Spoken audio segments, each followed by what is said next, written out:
How's about that? Can you hear us now? How's about that? There we go. Can you hear us now? Oh, good. There we go. Alright, so we're going to go back to our minute here recap and go back to how nothing at all happened and nothing interesting remotely happened. So, how we have no idea what is going on in this house, and Megan, one more time with feeling. Cephalogia received a new patron by being traded in a game of poker, we think. And that patron proceeded to follow her around. Darius might be Jorna's father, we found out, although he denies it. We found out that to leave the house, we're probably going to have to kill the heir, and that heir might be Sid or Archer. We're not sure which. So that's fun. Oh. And we got Paul back, maybe, we think. Are you back, Paul? Are we sure you're back? I'm not sure myself. Oh. Alright. So, at the end of last week, you all went to your rooms and you found a box on your bed. What do you do with said box? We each have a box? Each bed had a box, each room had a box. And all those boxes are sitting on your bed, and it had a note from Lord Roanoke. Although, which Lord Roanoke at this point? We don't know. I check it for traps. Roll me a... What would it be? Perception? Go ahead. It's a good roll. 21. There are no traps on this box. It is just an ordinary box. Wonderful. It might be the good Roanoke then. I'll open it.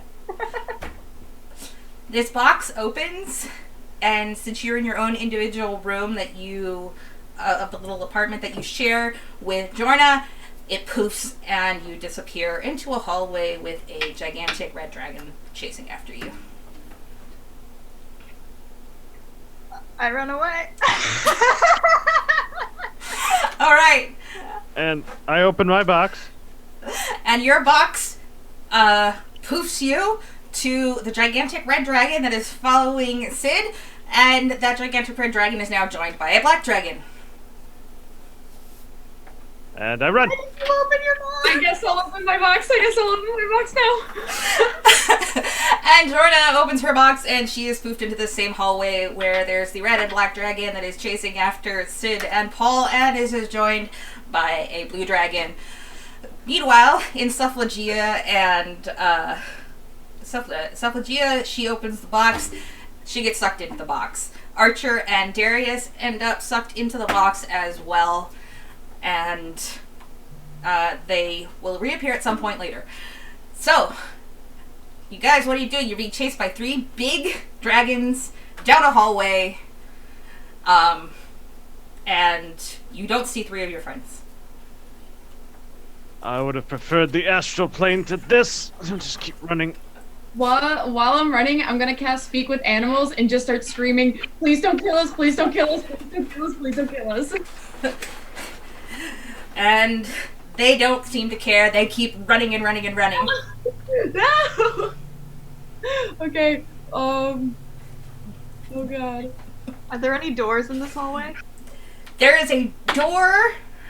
It goes down the hallway, and you can kind of see a turn. You can't tell if it's a door or if it's kind of like a blind turn into like another hallway. Oh, I don't care. I just take the turn. I'm shooting for that. And everybody roll me an athletics check.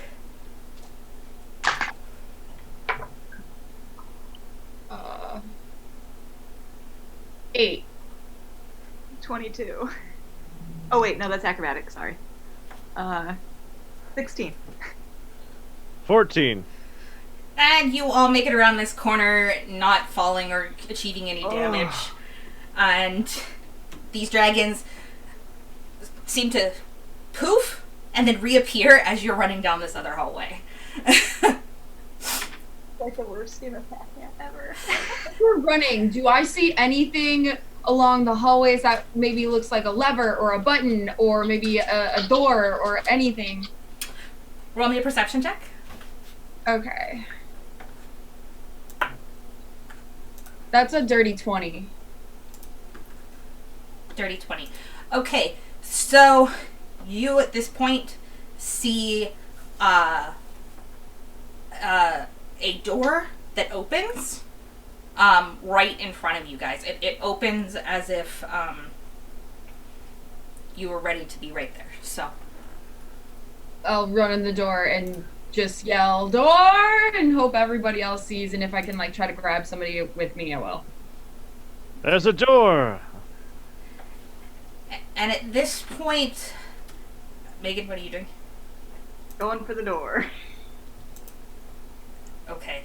So at this point, what happens is Lord Roanoke Grayson is actually there, and he puts up this gigantic wall of basically impenetrability for these dragons to come through.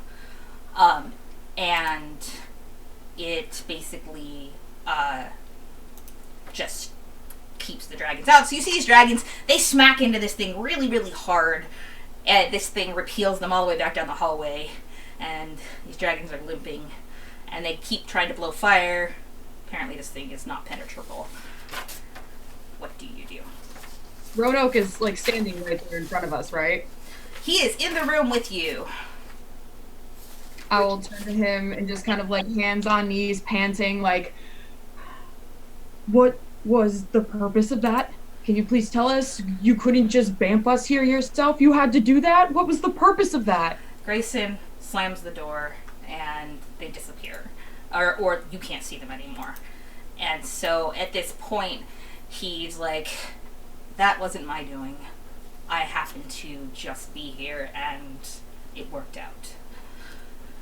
Come, take a seat. And this is a study. It looks like a formal study.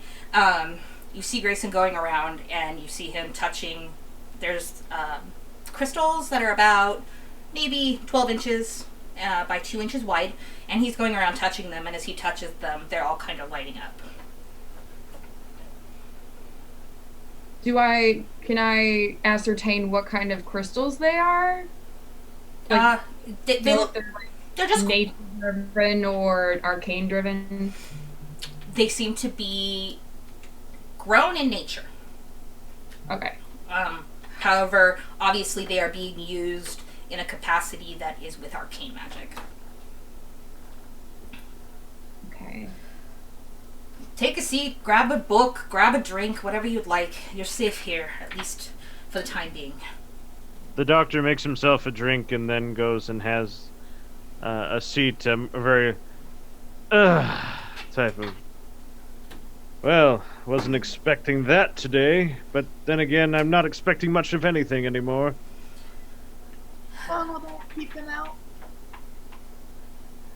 Well, I tell you they should be fine.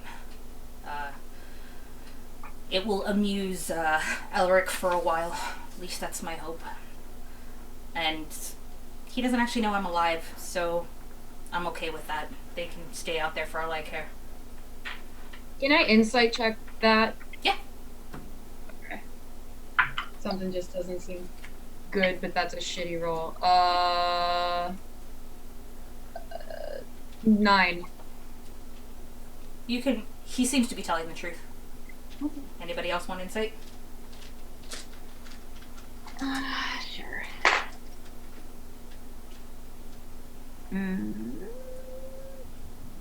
Oh, nah. 11. Again, he seems to be telling the truth. So you're telling us that he doesn't even know you're alive, yet you're still stuck in the house? How is that possible? Because as long as I don't leave the house, my son can't die. So I've spent the last better part of 13 years. Actually, no, 23 years, sorry. 13 years was my nephew down there, somewhere around this house. Building up a magic resistance and building up a fortress within inside the house to keep a blind spot for Elric. As long as he doesn't know I'm alive, I still can help travelers like you guys, or at least try to, the ones that I finally do come across. But you are... So you're saying that you are alive, not undead or ghosts like we've been accustomed to? Oh, I'm alive. And he pulls out, and this is he's like, this is the fun part. Pulls out a knife and cuts himself. Bleed red. And grabs a towel and ties it over it. And a great job helping people so far, I see. It had to be the right group of people. Well, he did save us from dragons, and I do appreciate it.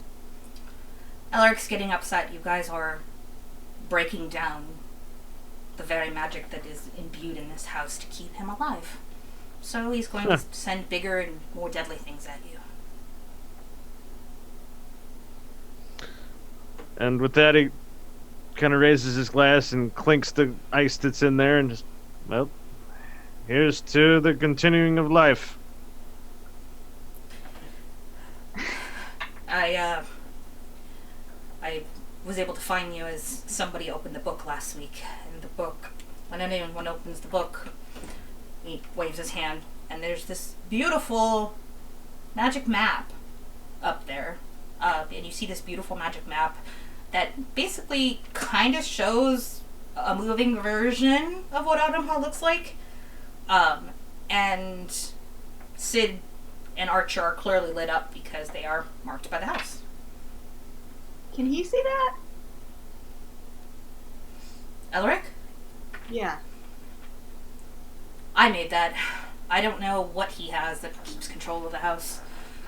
I don't attempt to try and go and find him very often. Okay. Although, based on that, you're one of us too, so... You're just as in danger as the next of us. So... That's interesting. Did you know previously when you came here that your bloodline belonged to this house? No, and I'm still not convinced. And he pulls up his sleeve. He's wearing he's kind of wearing like the shirt that a tux, like, you know, would be worn under a tuxedo, kind of like rolled up. I don't know what they call them, just shirts, I guess, long sleeve shirt. And he rolls it up. You've got the mark. We all do. You have it. Elric has ensured we all are identifiable to him.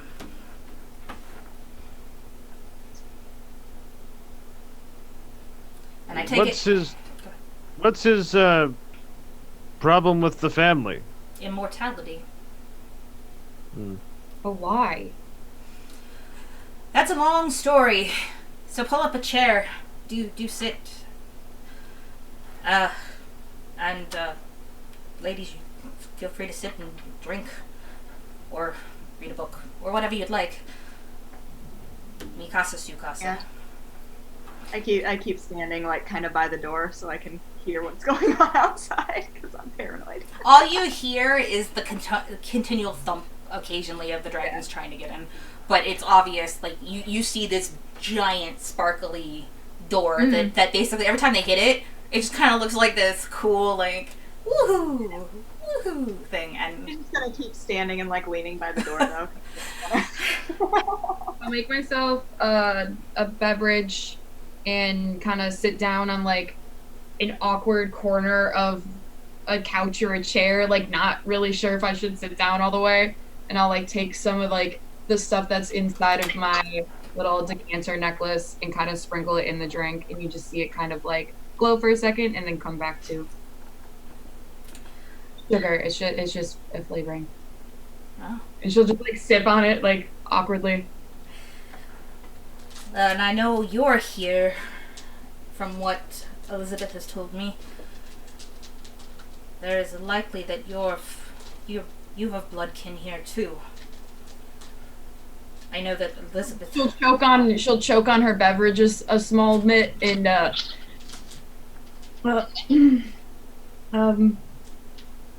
excuse me.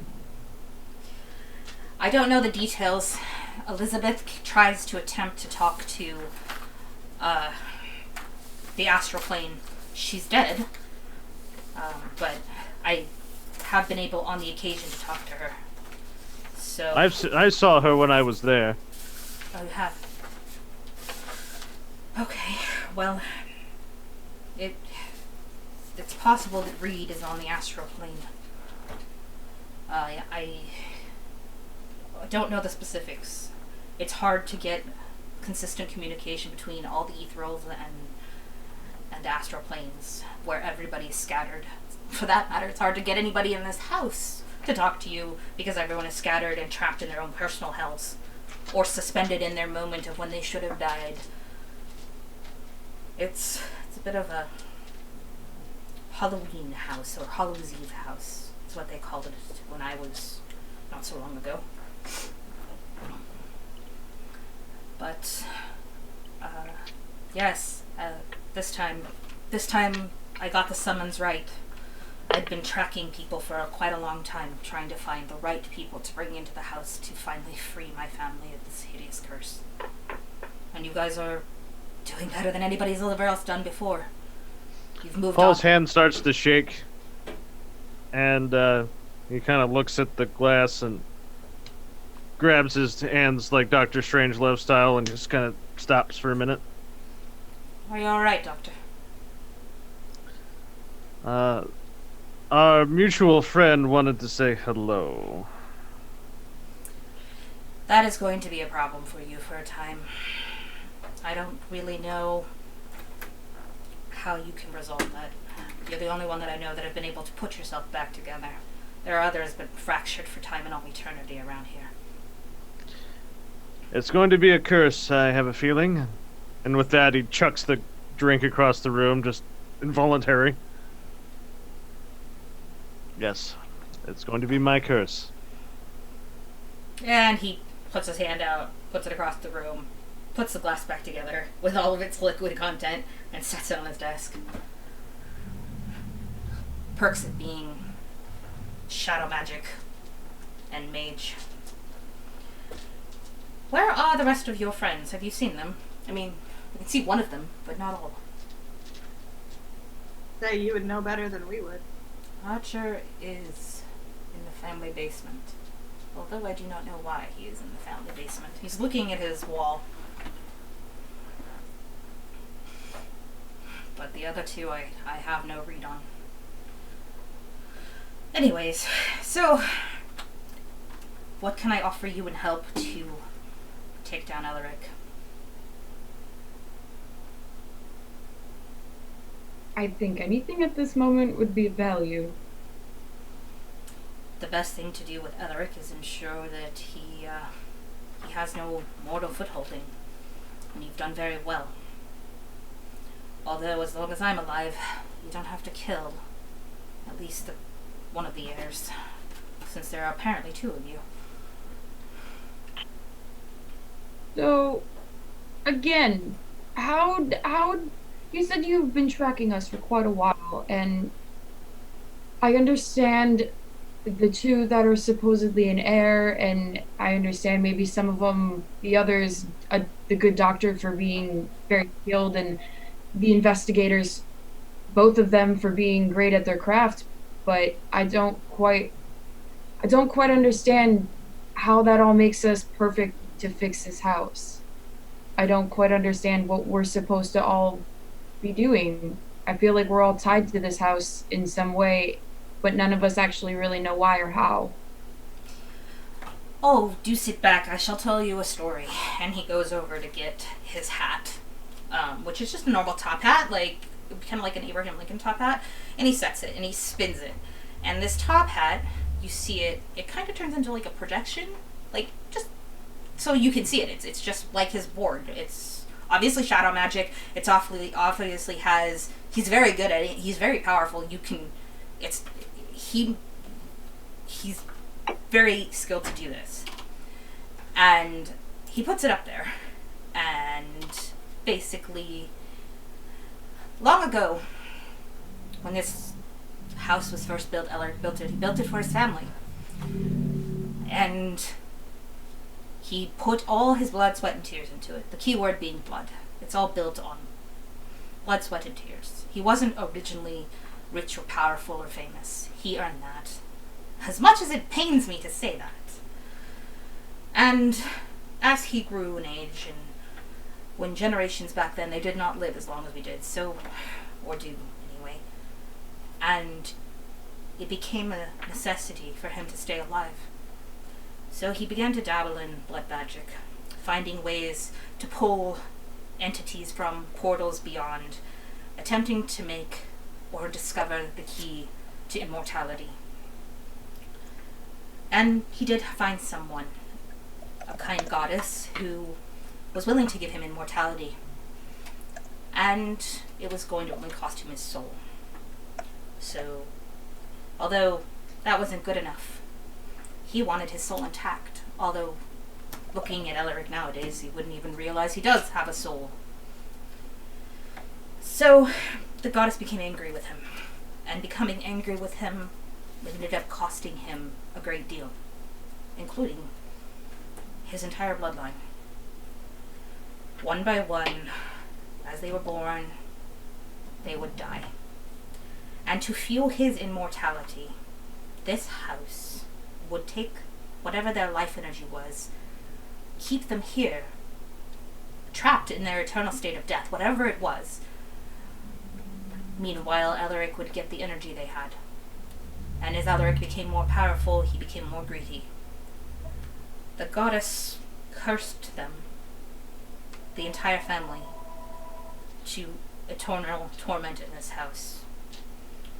One by one, they all fell. One by one, they empowered him, until he became quite knowledgeable and skilled enough that he had found a demon. Some say it was Asmodeus.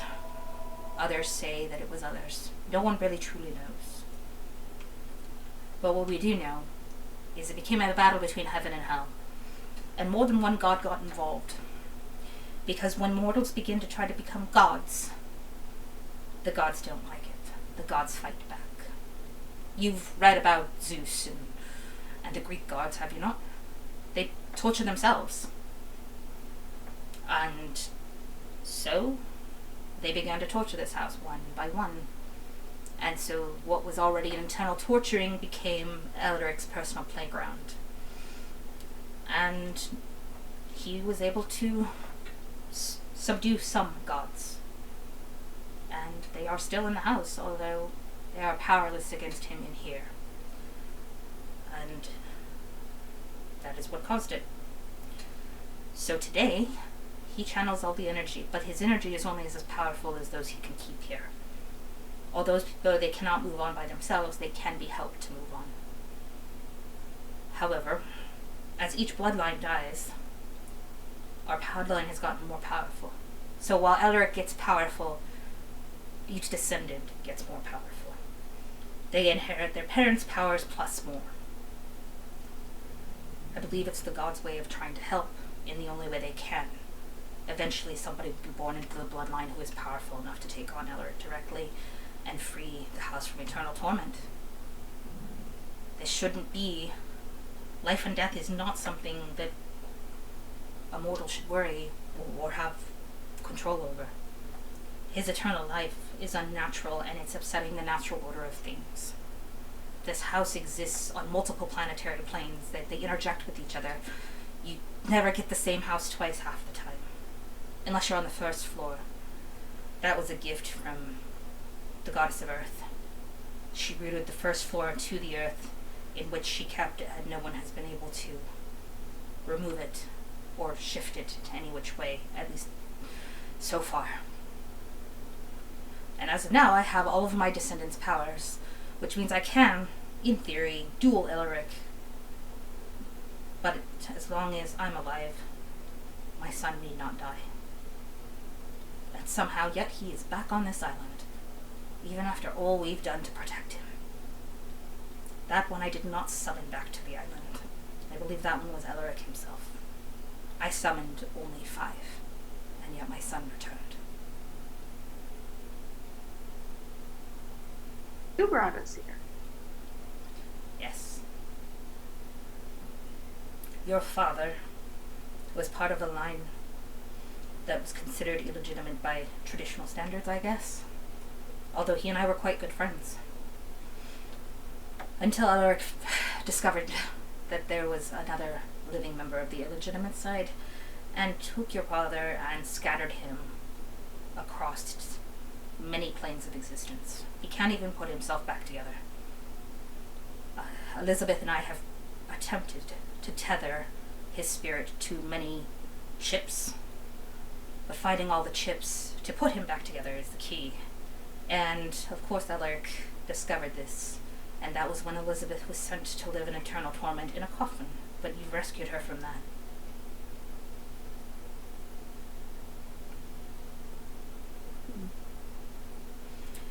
Each of you are unique to this house.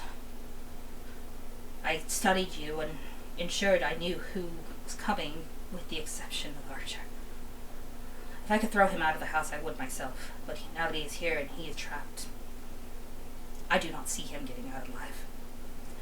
Although he has immortality until I die, so at least it's... whatever Alaric does to him, he cannot kill him. At least not yet. But each of you descend from very important bloodlines. Old, rich, with magic. And together you make a very fearsome foe. You've moved on, spirits. The menagerie was supposed to be where all the relics of this house have gone to for future generations. And it's been becoming more full. And it's all thanks to you.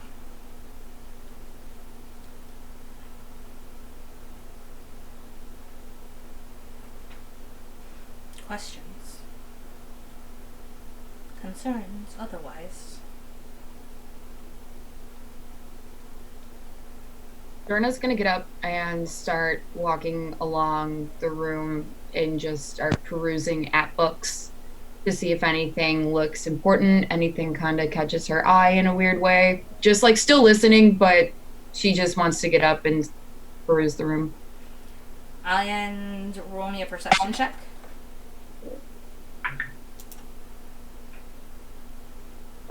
18. So you're going to notice on these bookshelves, they are very wide, very amazing bookshelves. And you are going to see a book that kind of looks like it's glowing towards you. Or glowing at least a color that you would notice. I'll grab it. And you pull it out, and you feel a surge of magic go through you. It's good magic. It's earthly magic. And it turns out it is the nature goddess Gaia. And you've just gotten a boost to your natural magic and leveled up that way. Oh, okay, cool. Sweet. Sick.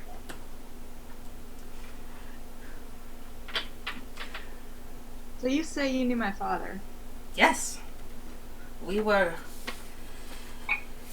wasn't completely the most ordinary of relationships. For some unknown reason, Reed was a rebel. He was a normal earthly guy who enjoyed his farming, but enjoyed his extracurricular activities of finding things that none of the rest of us would have ever thought about. And he came to the house because that's just how it worked at the time. They all got summoned. And Reed tried to fight back with Elric because he was very good, very skilled. He was an infiltrator. It should have been right up his alley. But Elric became very aware of his meandering in the house and fractured him, tore his soul apart. And put him on the eternal plane, or the ethereal plane, and on that plane was many parallels of existence. So there are pieces of Reed in every reality. And to get him back, we have to reunite the signs. And unfortunately, I don't know what Elric did with all of them, because There are only, despite all of my magic and power, I'm still bound by earth magic and still bound by the limitations of being able to find something in which I have no ability to tangibly reach. And I cannot exist on more than one plane of existence because I am not dead.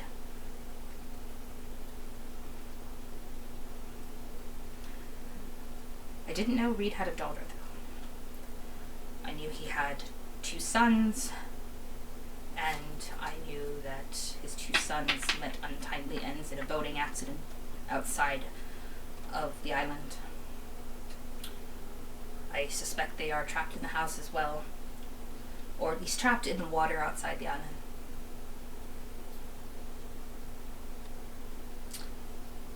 I see you have figured out who you descend from, Jonah.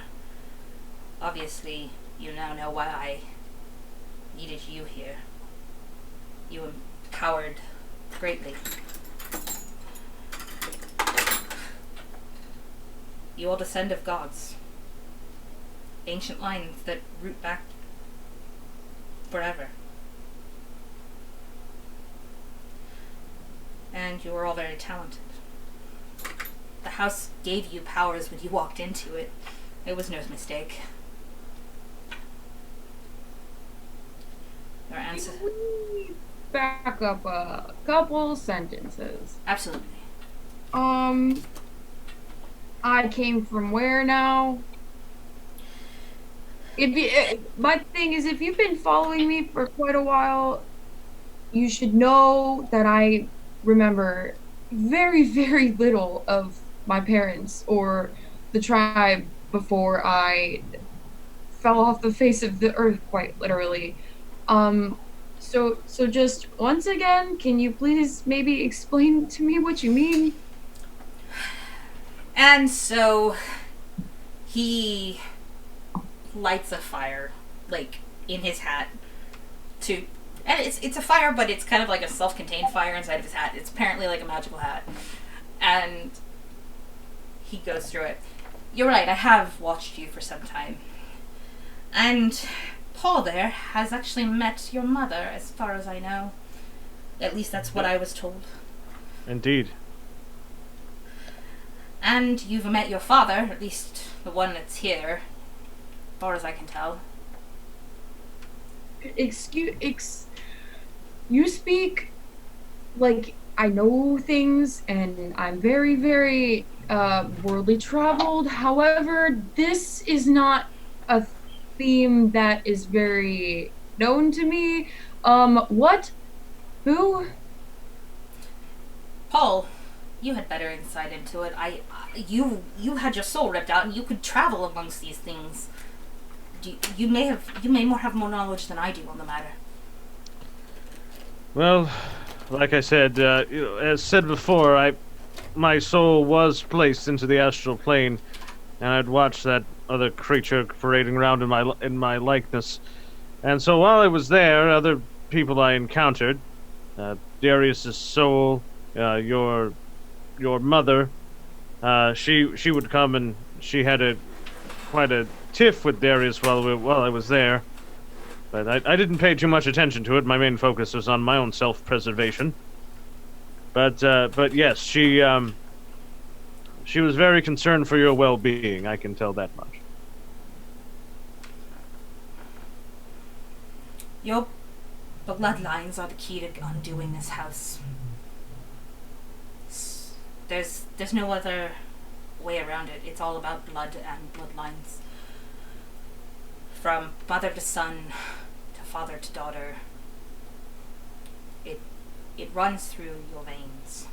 And the only way out, the only way to save this house from Elric becoming free and destroying Greyhawk as we know it, is to, in fact, use your collective skill sets to do so. And as long as I'm alive and well hidden, which is the point of these crystals, you have a chance. But if I should die, and I'd assume now if Sid dies and Archer dies, then he becomes truly immortal and a god himself. And that does not bode well for anyone who wants to live in Greyhawk. Or anyone that thinks they can live on this island. Because he will turn into a monster, and there will be a god war like you have never seen. At this point, if I'm not standing in a way where I can see him, I would like to turn, and while I'm turning, I want to throw the book, my #level up book. I want to throw it across the room and just say, like, look at him and have, like, my fists, like, balled up next to me, and you'll see her shaking. And, like, you kind of see, like, the freckles on her face are kind of glowing a little bit, and you see her eyes glaze over white. And she's just like, who do you think you are to invite us into your home to fix your problems? To tell us all that our lives have been a lie and that we are some special people in something that has been orchestrated for centuries or generations. Who do you think you are to just invite us in here and keep us trapped so that you can play around with us just like your father has, just like everybody else has come here to do some sort of good? If you really wanted to do good, you would have told us all of this ahead of time and let us make our own decisions. While that is probably true, I, like my rest of my family, cannot leave this house. I can hide in it. I can build magical barriers to keep dragons out. I have all the powers of my ancestors, but I am equally as powerful to my ancestor. And Elric still possesses the house. If I possessed the house and freed everything, he would be basically human. And he could die, because I would then have the powers. Normally I'd be much more formal and much more kind about the matter, and much more in greeting of the house. But in case you haven't noticed, the current Lord of Roanoke is not boding so well with Elric's magic. His nose has already started to bleed. He's already seeing things. I'd be surprised if he lasts another 2 months. And then Sid will get the mantle, and Elric will start draining from her. And Archer is only safe as long as I'm alive, or he will drain both of them and kill them, and then only you and your friends will be the ones standing in the middle. You're right. I'm rude, I'm crude, I'm socially unacceptable at this point, and it is opposite of what I believe. But I also would like to leave this house just as much as you would. Back up to the part where I would get the mantle. Every generation, you are part of the same bloodline as we all are. We all descend from Elric, every one of us. Anyone who descends from Elric and ends up in this house ends up being his personal funnel. So he gets all the magic and power, but in order for him to keep it, there has to be a living heir. And he's draining the current Lord of Roanoke. And anyone who's not of the Hayward bloodline will hear the high-pitched wails of the screams of generations past. Every time he uses the magic attached to the house screams.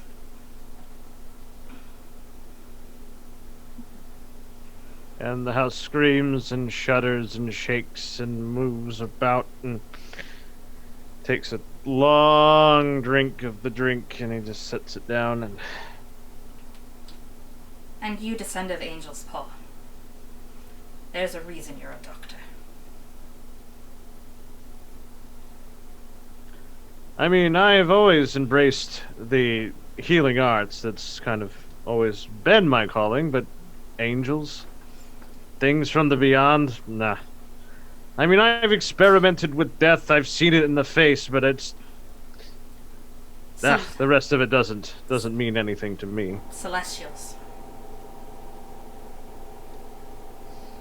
And he just gives you this incredulous look of like, nah. Well, talk amongst yourselves, decide what you want to do, and how I can help you. Here we go. Hold on, I have to get my dog, I'm sorry. Come here, dog. Here we go. Hashtag puppy break. Hashtag she hears me. Okay. But no. Angels. Angels, demons, the whole 9 yards. There's nothing that I've seen besides being sitting on the astral plane for, I don't know, days, weeks, I don't know how even long I was there. Weeks. Yes. And besides that, and seeing angelic forms, I know there's an astral plane, I know there's some place beyond death. Because I've seen it, I've been there. But and I've also seen people ascend there and go there. Through dabbling with, dare I say, experiments with people who have passed on.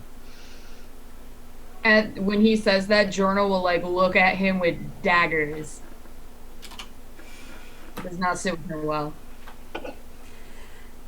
You are one of the descendants of the Celestials. Angels, demons, the original stock and brew. Even if you were not on the astral plane, you should have been dead. That no one survives what you have. They all die. You were saved by the simple fact that your human body is imbued with those powers to make you being able to go instead of to the ethereal plane. You went to the astral. That was not my doing.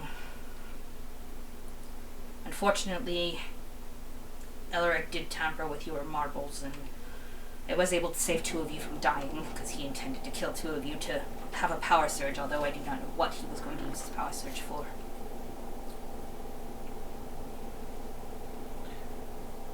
In response to Jorna's look, he just kind of gives her a, kind of just like, it's a thing, kind of look, just incredulous.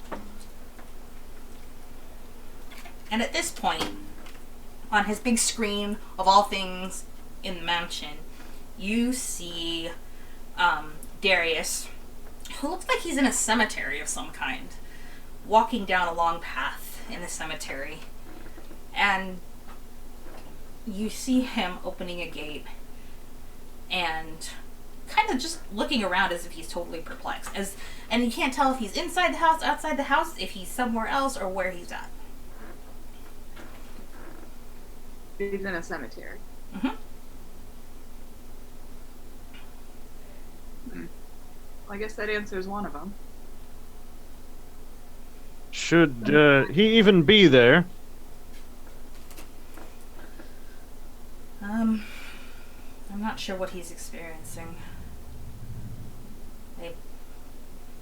Maybe something to do with a past event. He may be reliving something usually when the house will put you in your worst days, it will make you relive your worst moments over and over again in different ways and put you in different things. So obviously there's a reason he's in a cemetery. Although I do not expect that he's being harmed in a cemetery. It seems like it's more of a linear vision. Or linear. He'll just have to figure out what he has to find to get himself out. What about the other one? How do we know where to find her? Will she come up just like Darius just did?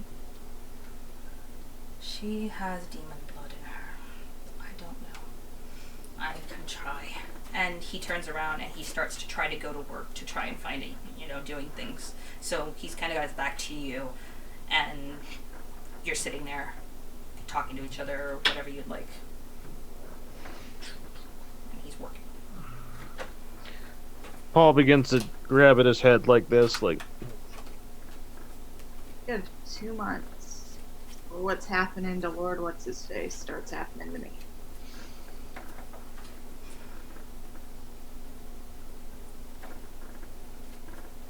Well, wouldn't that be exciting? You would think that. Yes, I would. It would be quite exciting to see what kind of events this would happen.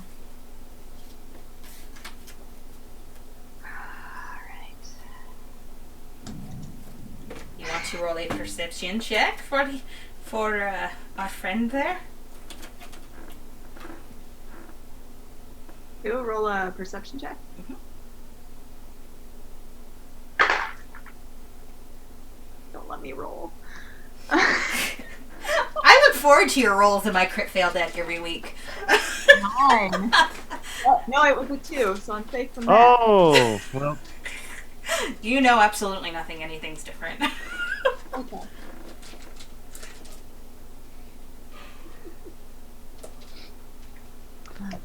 All right.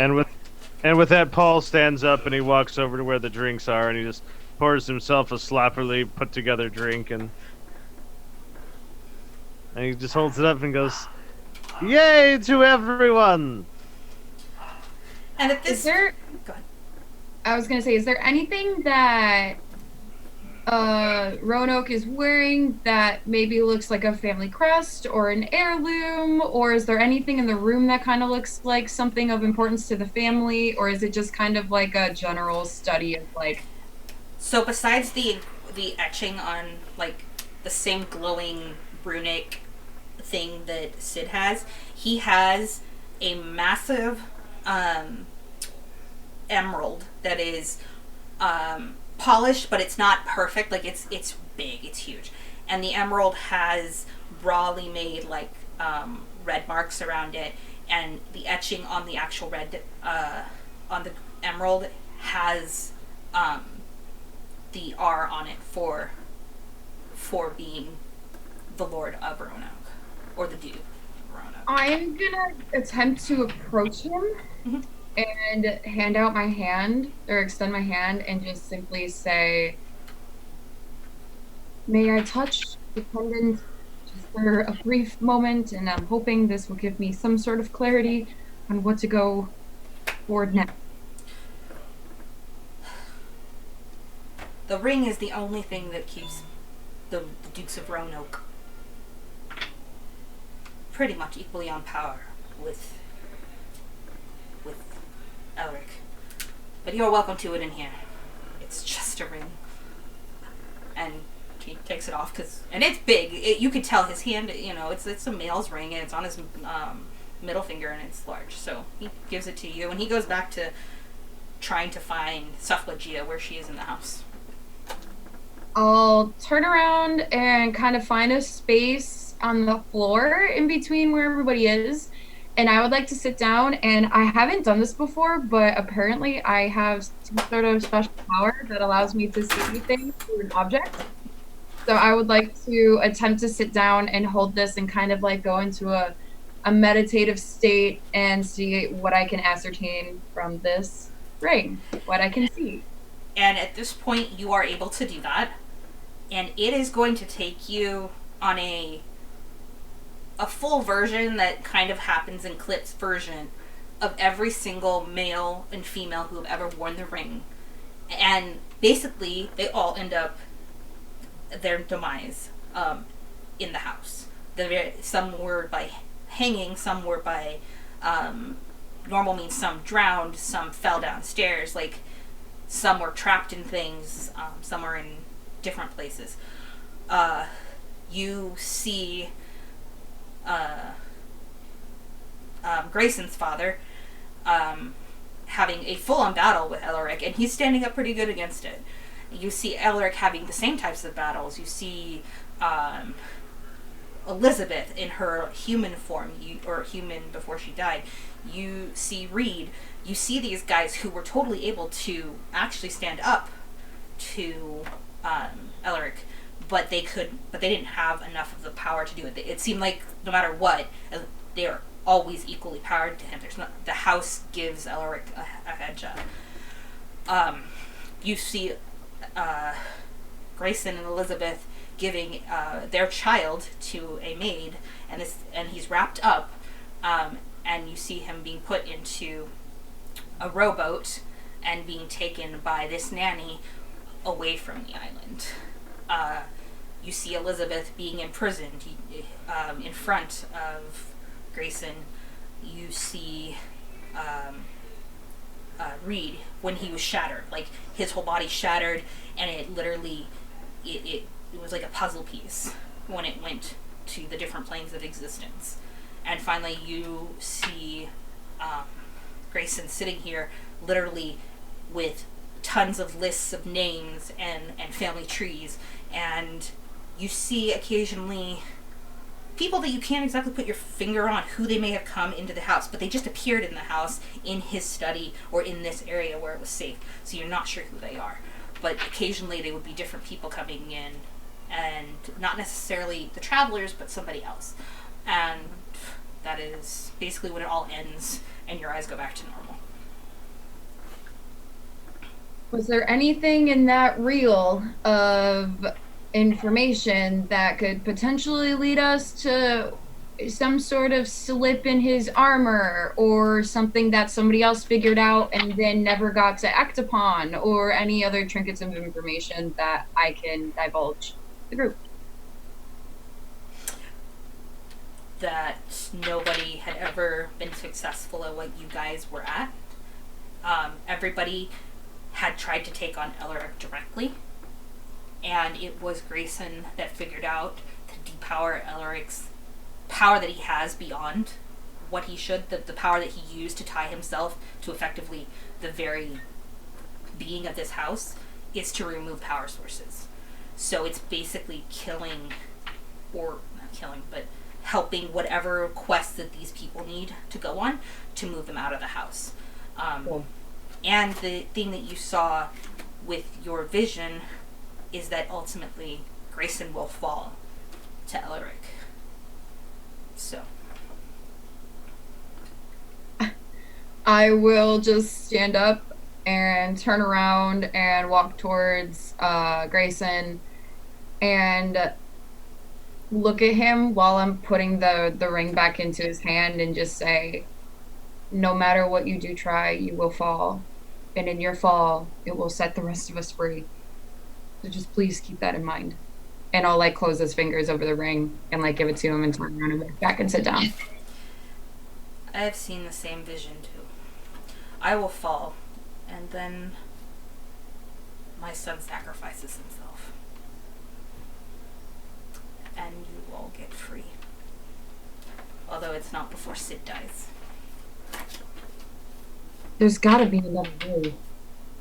There's gotta be some sort of other way that we can save some lives and destroy Elric in the process. I don't believe that we have to kill every single person that he's touched, every single blood relative he's touched. There's only 3 of us. Something. There's only 3 of us left. He's reduced our entire bloodline to 3 people. Me, Archibald, and Sydney. There's only 3. He's managed to kill them all. If all of us die, there is no one to stop him. And so at this point, a guy in a hooded cape comes in, and he's holding an apple. He's got very bony hands, and he's got a scythe. And he just kind of appears in there. And Grayson just shrugs and looks back over. He's totally unimpressed with it. And goes back to looking for Cephalogia. I will look towards Sid and just not say anything, but just do like the little finger thing where it's like, You're seeing this too? Paul walks over to the hooded figure and goes, "Hi, Reap." Oh, my. Oh, you came out to play. How very nice. You let the doctor go to sleep. Yep, he wanted to go take a nap.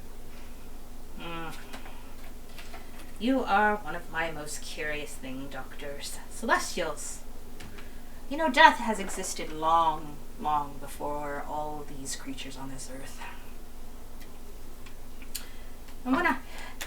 And when I created my reapers and the gods created their celestials, some of you had a fascination with death, and I really enjoy it, Paul. I think I shall make you a reaper. That way, you will fit right in with this house. And That would That would be fun. And it would go right with your celestial bloodline. So, and he touches Paul. And Paul glows this swirling black magic. And he is now imbued with the power of a Reaper. Well, And this face of Paul is just like surging with power. and Grayson looks over. Well, now you know where you came from. I was content to say it was Celestials. I'm Death. I'm allowed to talk to people that descend of death. He doesn't descend of you, technically, he descends of the gods. No, they had to use some of me. Because I am the darkness, I am the natural order of things. So you made him a Reaper? And, well, this guy, he might be able to help you if he can control his dark side. But, you know, moving on ghosts that don't want to move on. Although it could end up killing him. Oh, so you made him a Reaper and it's going to kill him. Reapers don't die. They just move to the different planes of existence. So now he's a Reaper, and you expect him not to reap the people in this house. Sid has her dagger on Paul right now. Like, You can't... She's not happy. Her backed up to a wall, a corner, any sort of anything as far away on the opposite side of the room as this is possible. Like, she's not cool. I'd even say she's even going to like savagery, where you see her fangs grow and her teeth, or like her fangs grow and her nails grow. She's gripping on her like fucking quarterstaff with her mushrooms all over it, and they're lighting up. Like, and now you see somebody just appear in the room again, and this person is very much like looks very much like an elf. Has very beautiful, glowing vines and a headdress. She's amazingly, and she just looks over at Death and goes, "You're not going to kill her, so we'll calm your little pet down before I do. You can't kill Death." Hello, Jonah. And then Paul just goes, "Tss, yo, mom," and then just runs over and it runs over to the books on the shelf and just starts pulling books off the shelf and reading titles and just throwing them on the ground. You want to roll a D100 to find out who she is? yeah. That's a 74. She is the goddess of Earth, and she is here because she's protecting you, one of her original magical descendants, away from currently Death, who is he's being Death, which is chaotic, nuts, depending how you look at it, where he's both good and evil because he has to be by the grand design. And they're both just sitting there. It's kind of like this weird standoff, and you see Grayson, who's absolutely, completely not affected by this at all. He is literally just like, whatever, I'm working on this. So obviously this is a normal occurrence, and you will remember that in your vision you saw these people coming to and from his office that made no sense, and you start to put it together in your head. Paul was also given up on this. You know, he's been endued with the powers of the Reaper, but he doesn't care. He's just making a mess now. I think at this point, Jordan, very overwhelmed, will sit in the corner and druidcraft a little like mushroom grove around her, and just kind of sit in silence with, like, in the fetal position with just like her head, and just kind of like meditating for a quick moment to see if she can fucking get herself back together, because all of this is way too much for her at the minute. And what is Sid doing? still has a dagger on Paul. I don't trust that at all. Even though Paul's completely ignored it at this point and is just Yeah, chucking, I would just imagine. reading titles of books and just, meh. She hasn't moved from like her spot by the door, but she's like, no, you're not reading. And looks over at You're just watching like the two gods, like not super freaked out by it. Just like apparently this is normal because everything in this house is normal. And so, at this point, with you doing this, you're going to see another god come in. And you can obviously tell it's another god. He's got a long thing. He's wearing a crown. He's very good looking. He doesn't appear to be over 30. And now he's just standing next to Sid. So all these people are standing next to their people, and they're just sitting there. Finally, Grayson turns around and looks at them all. Okay, they're not going to kill each other. I won't let them. And they kind of just look at all of you guys. And what does Sid do? I'd still like to point out your track record isn't great, so this is staying out. You and I descend of the same blood. Who are you all? I can't kill you. Even if I wanted to kill you, I can't. And to prove his point, he picks up like a I'm trying to think, like a knife. Not like just a dagger knife, but a small one, and throws it in your direction.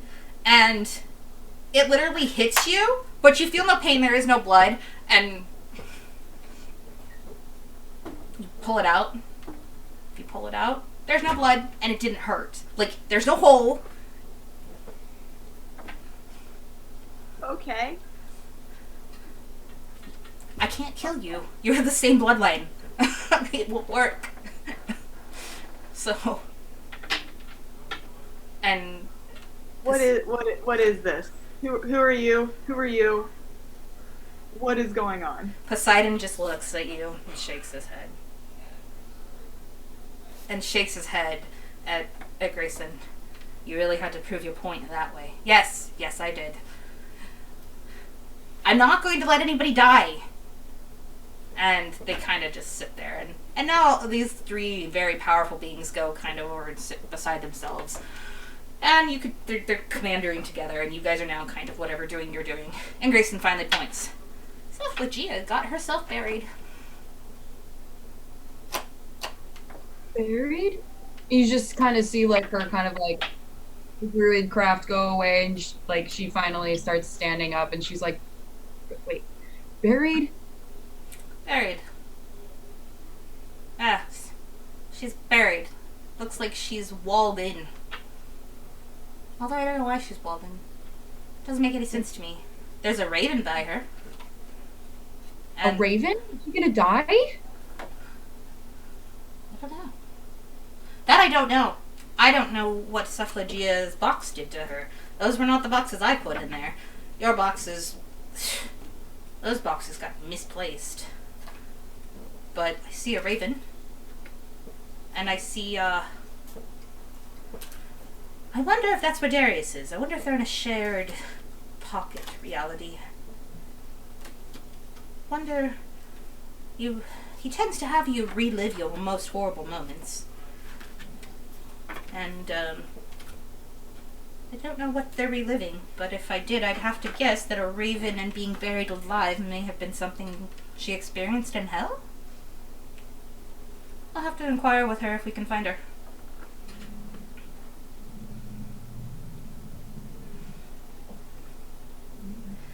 And Grayson looks over at Paul. Paul, pick up my books. Nah. And he just spreads them out even more. And Grayson just like does this whole and all the books go back on the shelf. It was not a request. I didn't think it was.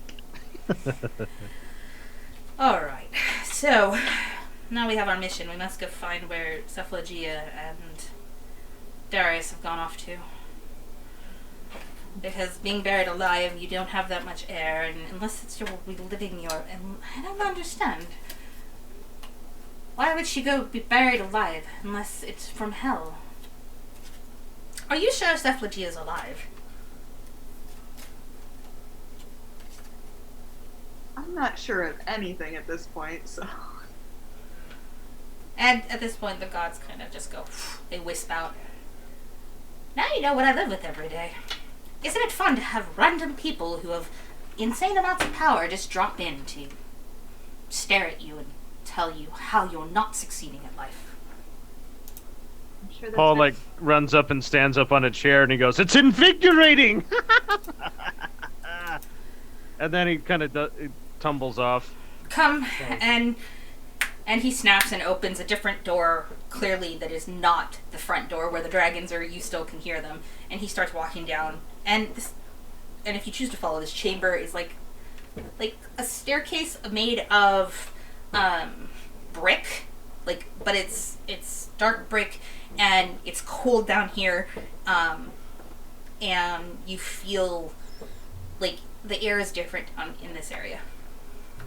It's gonna look back at the door with the dragons behind it and just consider for like 3 seconds and then follow out with dagger out. I'll follow Sid. Like, very closely follow Sid. And what does Paul do? Paul topples over a bookcase and then walks out. And Roanoke slams the door. You see him just go poof as you walk out. And as you're walking, roll me a perception check.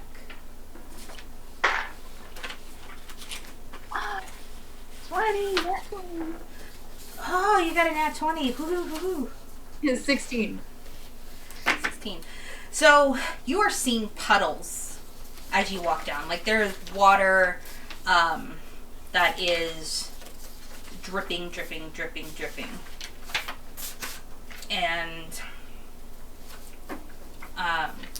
you don't know where the water's going to, but you kind of hear it plop, plop, plop, plop, plop, plop, all the way down.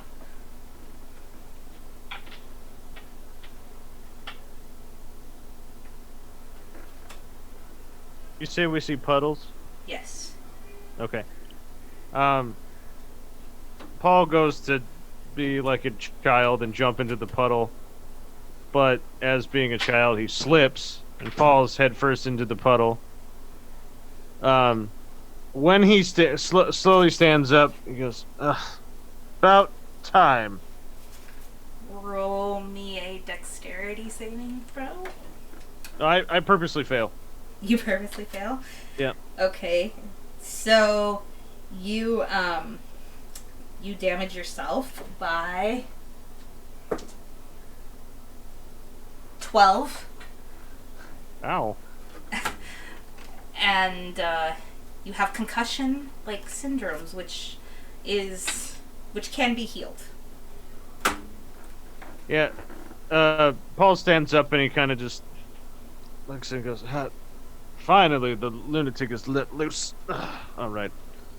And then he goes about to cure wounds on himself, and he's good then. Then he has successful then. All right. So what are Sid and Jorna doing?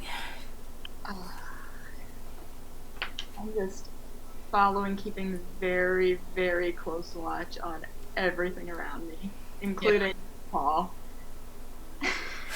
Same. Very much. I understand the precaution of the knife, but I assure you the lunatic is gone. For now. And you hear Archer, who is obviously not... he's not actually here, but you can hear the echo saying, "Let me out of here!" You hear, like, the echo going around. Everybody? Everybody hears it. It's loud. Can we tell where it's coming from? Perception check. That's a 14. You can tell it's somewhere down here. It may... You don't know if it's in this room, if it's like there's a tunnel to this room, or like where per se it is. It's kind of this odd-shaped chamber in which you're following Grayson, and you don't have a clue where it's coming from. So it's very odd. It's an odd-shaped chamber.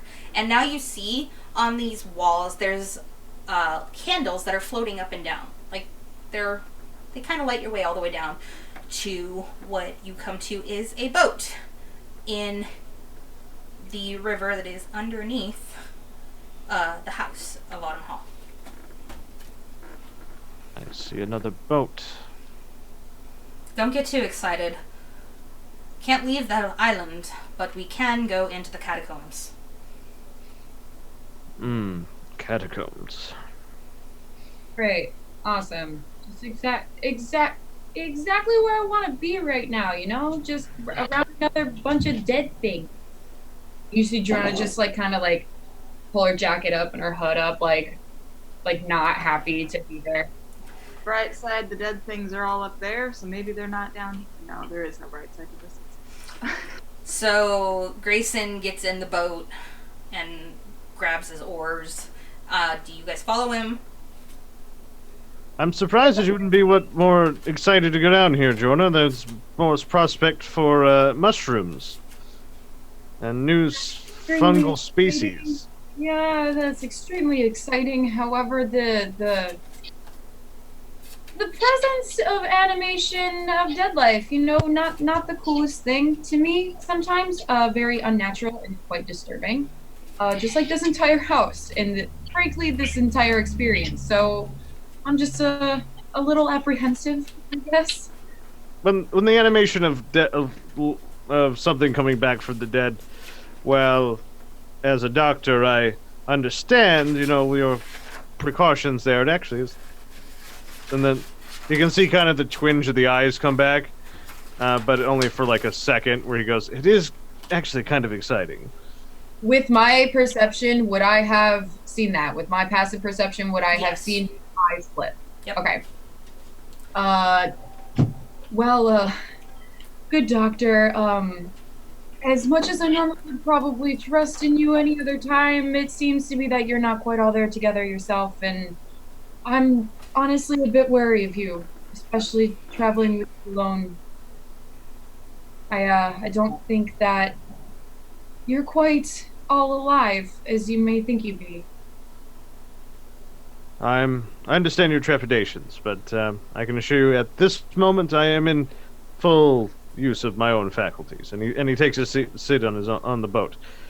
Grayson, shall we leave? So is everybody on the boat now? I'm gonna make it a quiet aside to Jorna and be like, I don't trust anybody in this house or anything in this house, but we're getting out. Hopefully you can agree with that. I want to get out of here more than anything. So let's continue to not trust.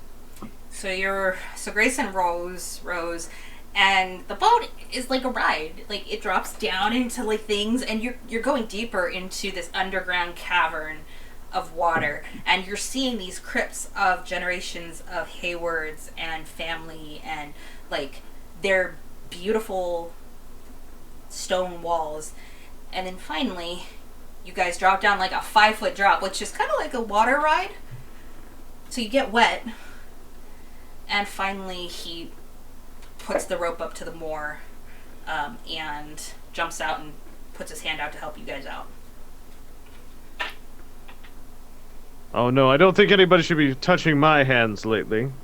And he just gets up and he walks out. We'll just get out of the boat.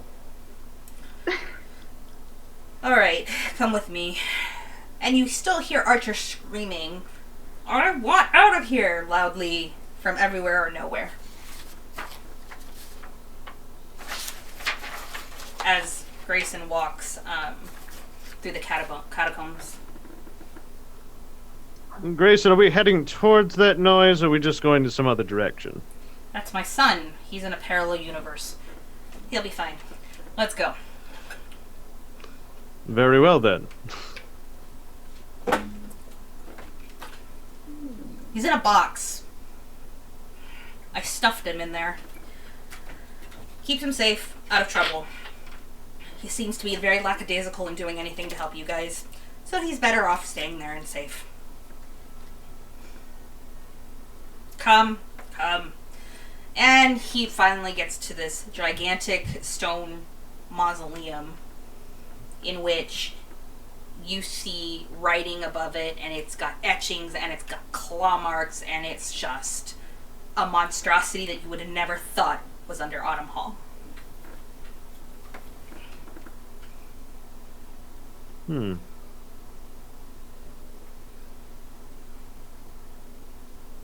Is this going to be your resting place when you die? No! This is where Medusa is. And I suspect she has your friends the Phlegia. Friends of the feather, as they say. And he pulls out his sword and basically, can't open this door alone. None of us can, so Sid, you're going to have to cut your hand too and help put it on that side so the door opens. We've kept her underground, out of trouble, not bothering anybody. You know, I don't even know when we got her or why she's here, but she's been here for a very long time, and it seems Elric has finally decided to put someone in Medusa's lair.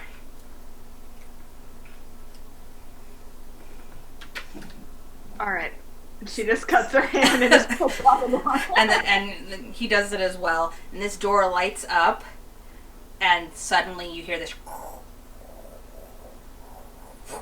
as the door opens. Anything and everything can happen here in Autumnhall. Alright. Well, here's the moral of the story. Don't look into her eyes.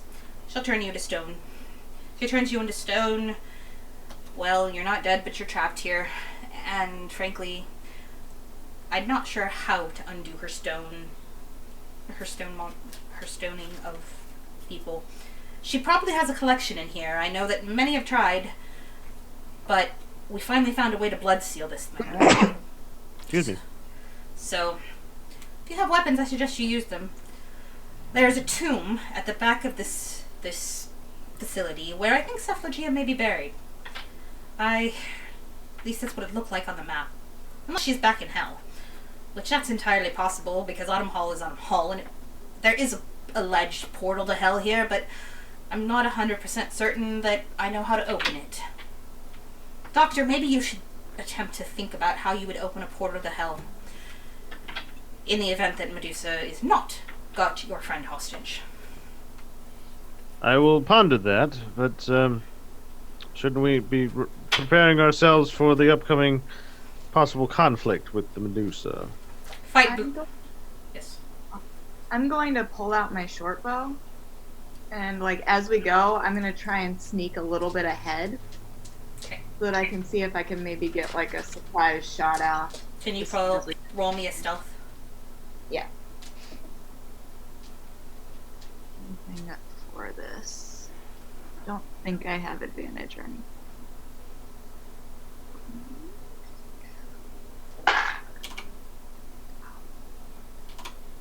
That is a 13. You are able to hide in the shadows. Whatever is in this area does not see you, at least currently. Okay. So Grayson walks in there, and as you are all in there, the door goes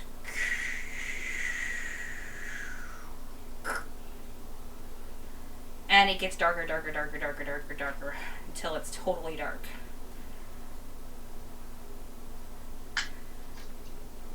What do you do? Do we see anything looking around? If you have dark vision, yes. If you do not have, you have dark vision, you can see basically everything you could see with when the light was there. If you don't, then it's dark. But you see in a moment here where Grayson runs his hand up his blade, and using blood magic, he makes it so that the sword itself is kind of like a light. It's not on fire. It's just a light, like it. And so he's doing that. Remember to fight blind when you come across anything. Close your eyes. Listen to your ears. Listen to your instincts. It's the only thing going to keep us alive for this. And so he walks through there, going through. I'll keep going, but still try and stay kind of in the shadows so that nothing can see. Roll me another stealth check. 16. You're still, Oh wait, no. you're 14. Still good. What is Jorna doing? I'm gonna slowly follow behind. Just kind of keeping some distance in between him and I. I have dark vision, so I can see. Okay. And what is Paul doing? I'm going to cast Shield of Faith on myself. And then I'm going to stay kind of closer to Grayson. Even though I am capable of casting light, if he's providing the light, then I'm just going to kind of stick with him. But I'm also looking down like this and just following the edge of the light with my eyes on the floor so I can just... And you see on the floor a small box. It looks unopened. Do you pick it up?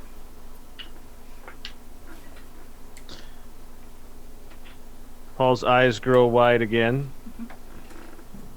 And yeah, he goes for the box. And you pick up the box, and do you open it? Of course. Ripped it right open. And roll me a d20. That will be a 16.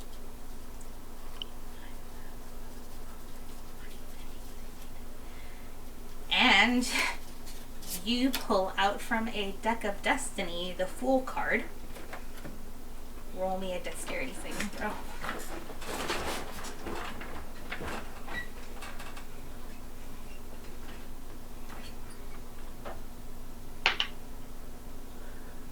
A dirty 20. You manage to not fall over your face, and you see this snake-like figure in the far distance. You can see slithering around this tomb and moving towards the group. Does only he see that? Only he sees it. Okay. It's coming towards us. And he makes enough noise to where everybody is going to have to roll a initiative. Do I get a reaction to him saying that? Yes. I cast Bark Skin on myself. Yes. Cool. So you see her really quickly pull out from like one of her pockets a handful of bark, and slap it on her forearm, and then you kind of take and set root and start going all over her skin, and then her skin just kind of turns like into this awesome looking tree bark. Woohoo! Awesome. Here we go. Alrighty, so what's the numbers for initiative?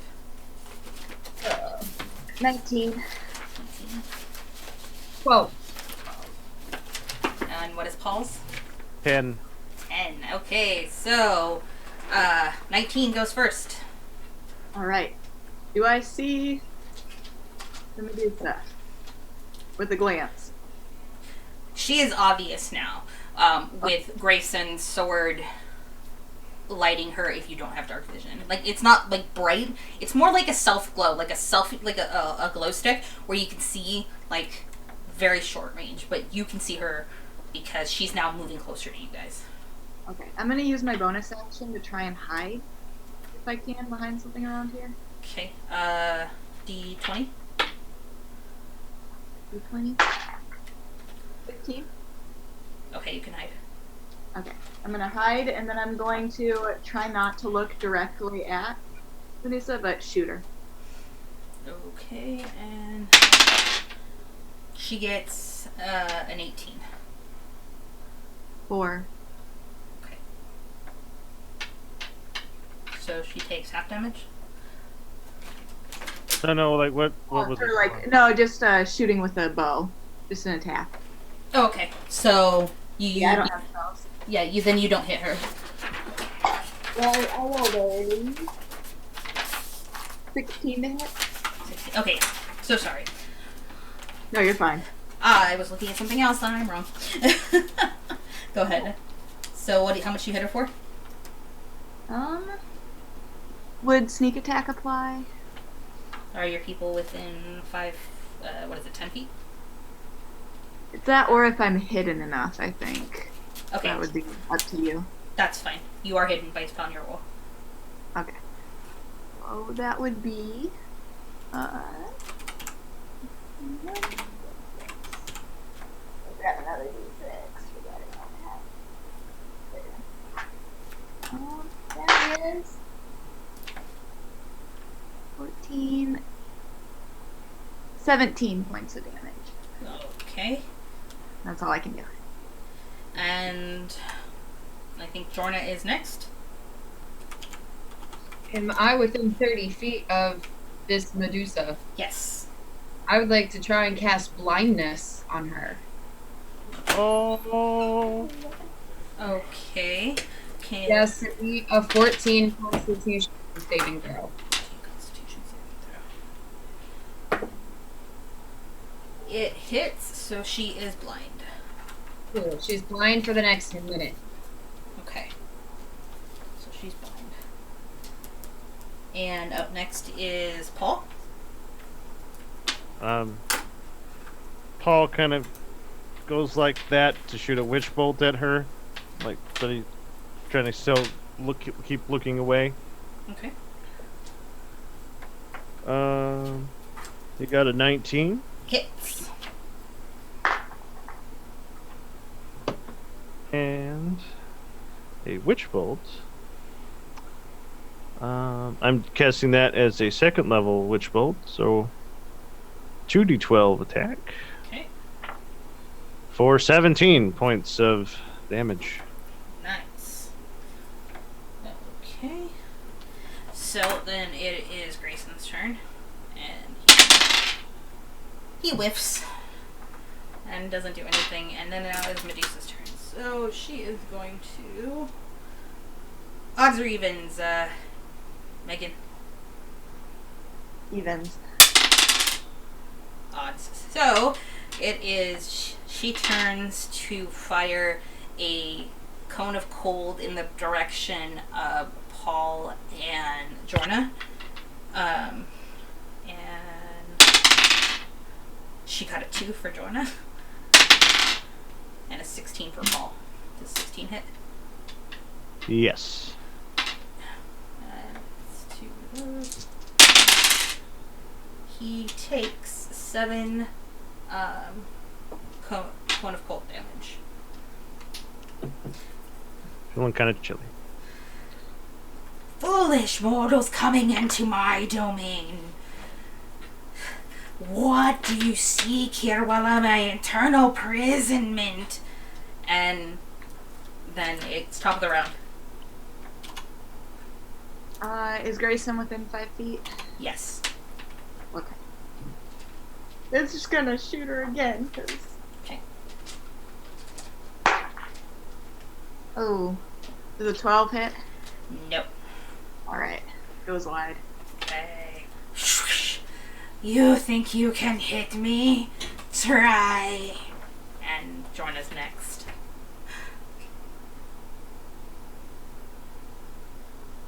Okay, I'm going to try and, or actually, I'm gonna back up a little bit and not necessarily hide, but just like keep my distance, and she's still blind. Mhm. And I will cast Fairy Fire on her so that the next person has advantage. So she's like lit up in this like green fairy fire.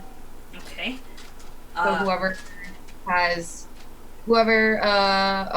each object in a 20-foot cube within range is outlined in green. Any creature in the area with the spell is cast is also outlined in light if it fails a dexterity saving throw. So you have to do a dex save throw of 14. If you don't, you're outlined in light as well. 6. Okay, so yeah. Okay. First duration, which is up to a minute. Okay. And then, just so you're aware, at the end of every turn for Medusa, she has to make a Constitution saving throw to see if she's immune. She got a 12. What is it? 14? Yep. Yeah. But it's only at the end of her turn. Okay. Cool. Yeah. All right, Paul, you're up. I do believe you have a friend of ours. What are you talking about? Horny devil person? The only devil in here is you! And she makes just towards Zort. Alright, so then I'm going to do... the witch bolt, because you hit me, I rolled the constitution save because it was the concentration. Mm-hmm. So the witch bolt failed after you hit me. So I'm going to roll and try to shoot you again with another witch bolt. Okay. Because why not? And that I got... Oh, and you said I have advantage. So I'm going to roll that again. So I got a 21 to hit her. Hits. Thanks to the fairy fire. And for another 18 points of lightning damage. Ouchie.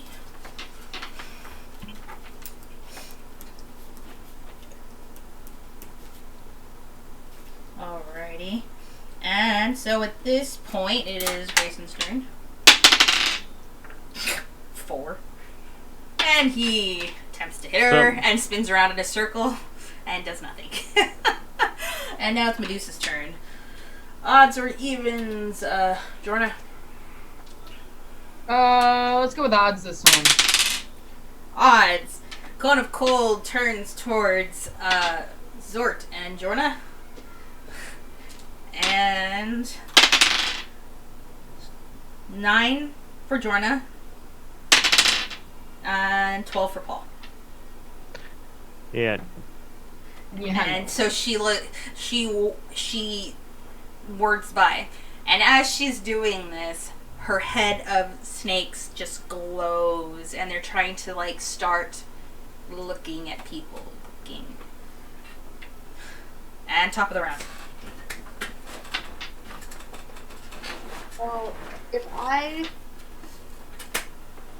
I'm not looking at her when I attack, so would I roll with disadvantage? Disadvantage, yes. Okay. Does Fairy Fire only give the next attack advantage, or does it give all attacks? Next attack. Okay. Disadvantage, going to shoot her. That's a 14 to hit. And it misses. Okay. Does she take half damage? No, it's just an arrow. I don't have spells.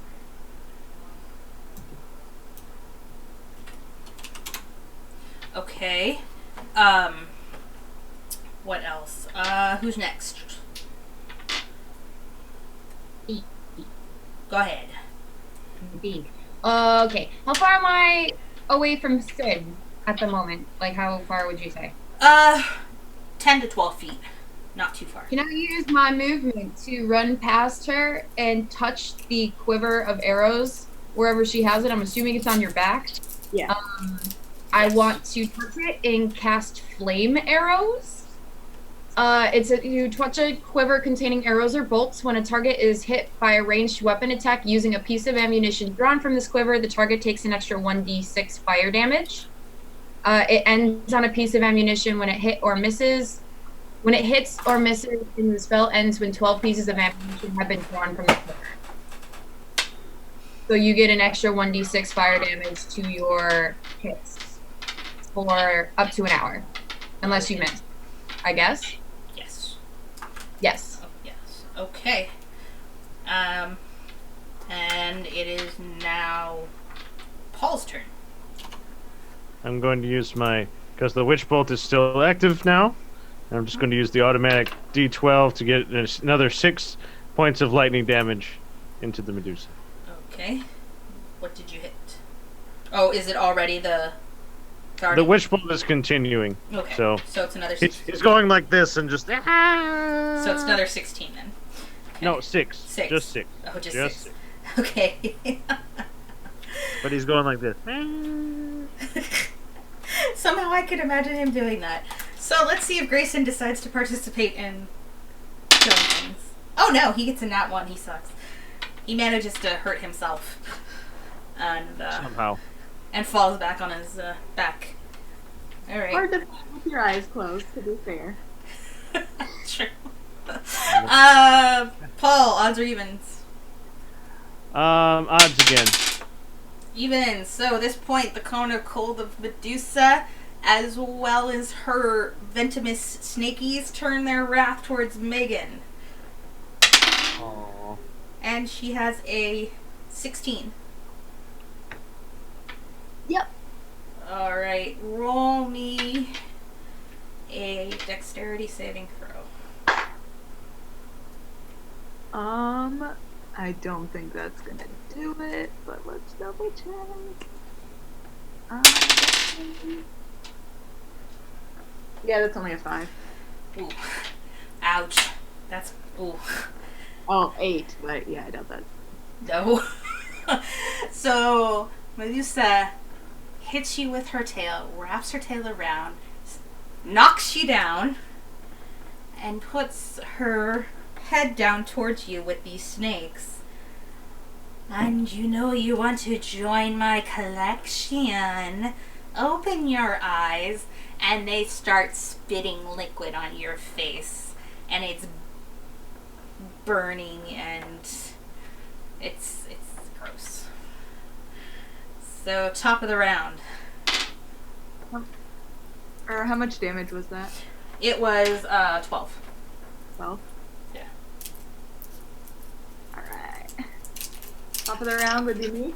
Okay. Well, she's on top of me. And you have basically a weakened form of acid type of stuff setting on your face. So it's kind of like, I don't know, it's kind of like glue. Like, Is Jorna still within 5 feet of me? yes. So if I stab her with my dagger, would I get sneak attack? Yes. Okay. I'm gonna try that. Is it a disadvantage? Yes. You're not technically prone. Okay.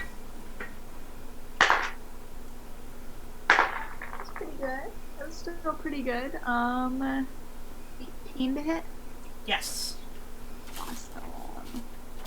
That is. I don't get that extra damage though.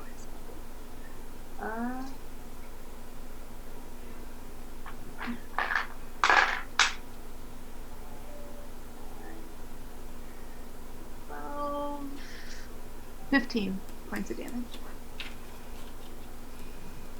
And roll me a dexterity saving throw. Alright. Or no, athletics. Athletics. Sorry. Check. Yeah. Alright, that is a great 5. And as she is stabbed for those points, she claws you and scratches down the sides of your face. And you take 10 damage. And Jorn is up next. Seeing her on top of her, I would like to use one of my wild shapes. Okay. To transform into a wolf. And let's see, I can't do quite anything at the moment besides that, so I am going to get really close to Medusa and growl at her. Alright. All I can do this turn. And then we have Zort.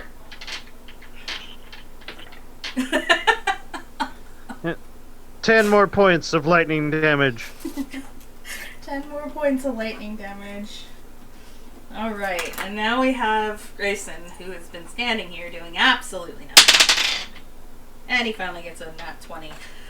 He says, forget this stupid sword, and he takes it out. And he's an elemental shadow wizard, and he swirls this shadowy figure towards Medusa and knocks her for 16 points of damage off of Sid and sends her into the crypt. So that's good. And then I roll for Medusa. Odds or evens? Whoever hasn't gone or was the top of the order of that. I think it was Sid. Odds or evens? Okay. We'll do odds this time. Evens. So it turns towards Paul, and she throws herself a a cone of cold in the direction of the doctor.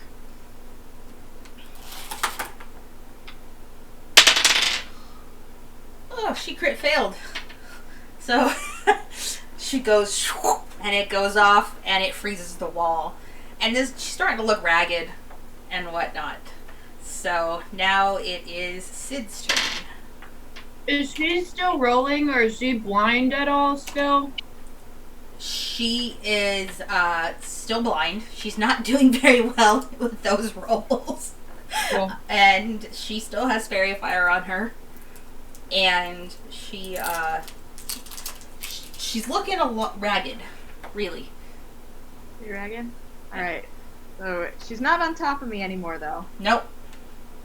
So I'm going to attempt with the bow again and hope that I hit. Advantage. Oh. That's a 13. Does not hit. And then we go to Jorna.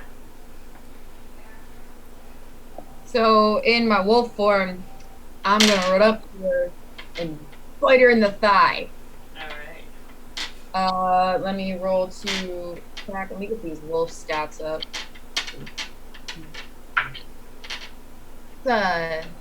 19 plus 4, so that's a 23 to hit. Oh yeah. Bite.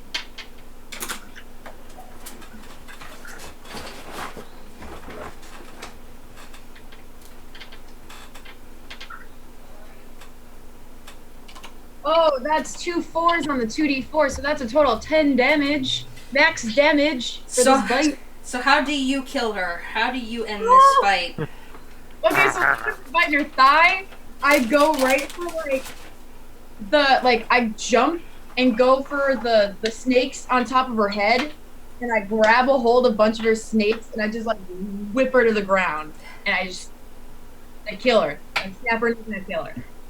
Alright, and she just goes "Ah!" and she falls into a pile of heap. And suddenly, around you, all these statues start breaking, and the people that she had killed are basically surrounding you, but they're grateful, and it kind of turns into they all rush at Paul, who feels the moment that they died over and over and over again as they run through him, because he is now reaping their souls into the afterlife. But he feels their death, every single one of them, as they go through him. I'm just wafting with the scent of dead souls. And when it's all done, he just kind of stands there and just goes, "Well, that was a unique and interesting sensation." And he pulls out a little notebook and he just starts writing. Okay. Just 1 second. I imagine, I don't know why, I imagine like a Grim Reaper, in his cloak, would have a cloak. He just gets really big and then his stomach turns into a tunnel, and these people are just running through him, and he's just this happy little tunnel. He's just this is really awesome. I don't know why, but that's how I pictured in my head, because he's in his happy, I don't care whatever's going on sort of Jekyll Hyde version. He's oh, this is really awesome, and he's just come, run inside of just letting it all just absorb into him, and he's just reveling in it. So basically, when it passes through, the way that it works is Paul is now a portal to death. When you are freeing these things, they go through Paul, and he has to relive their death, because that's what the Reaper does. And it's basically, he does not affect the decision of where these souls go to. but it has to be processed. It's kind of like a processing system for the actual death. Yeah, so he's so this Paul is like reveling in every time somebody dies. It's like, oh, oh, oh.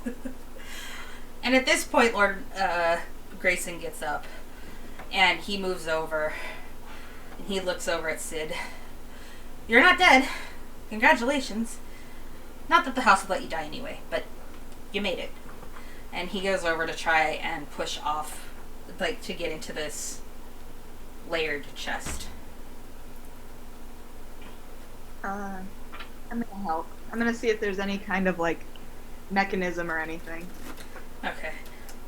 Roll a investigation check. That is an 11. Nothing. You see nothing. And at this point, Grayson kind of pulls back from it and, like, sits there with his hands trying to scan it. And he's like, there's nothing in here. And he looks at you guys. He's literally, like, going around it. You see his hands glowing. He has, like, the glowy stuff, and he's walking around it. And he's like, there's nothing in here. That's what she said. She said there's nothing here. That's not possible. That's where he should be. There's only one coffin that I know of in this whole house, in which has layers, and it's to keep demons down, and it was here. And I know this house pretty well, so it does not make sense as to where it would be. And now you're hearing Archer again. Sounds like Archer's banging with a mallet against something. Probably his sword or his bow that he has with him.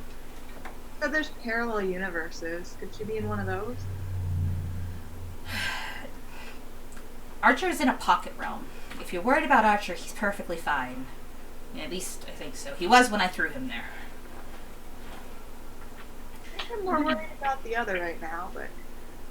And now you see, in the floor of this, there's a portal that opens. What do you do? It's a swirling portal. It looks like a whirlpool. Paul walks up to it and just kind of looks down into it. And you look down inside of it. Roll me an investigation check.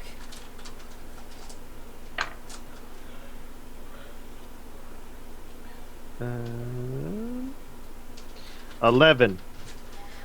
You don't see anything out of the ordinary except for this, these spirit type thingies grab you and yank you through the portal. Whee!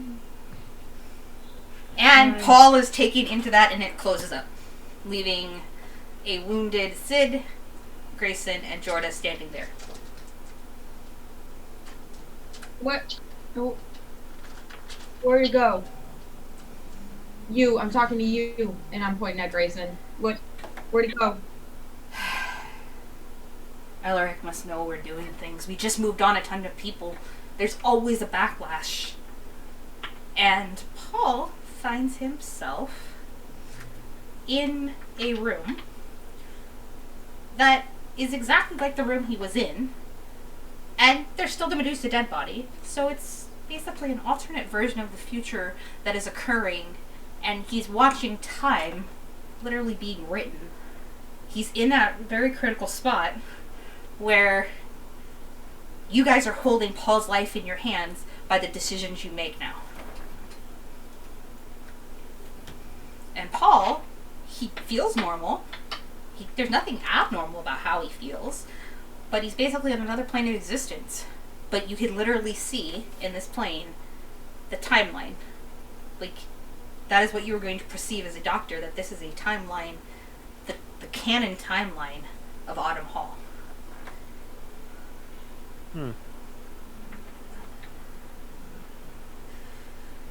The house is trying to separate you all.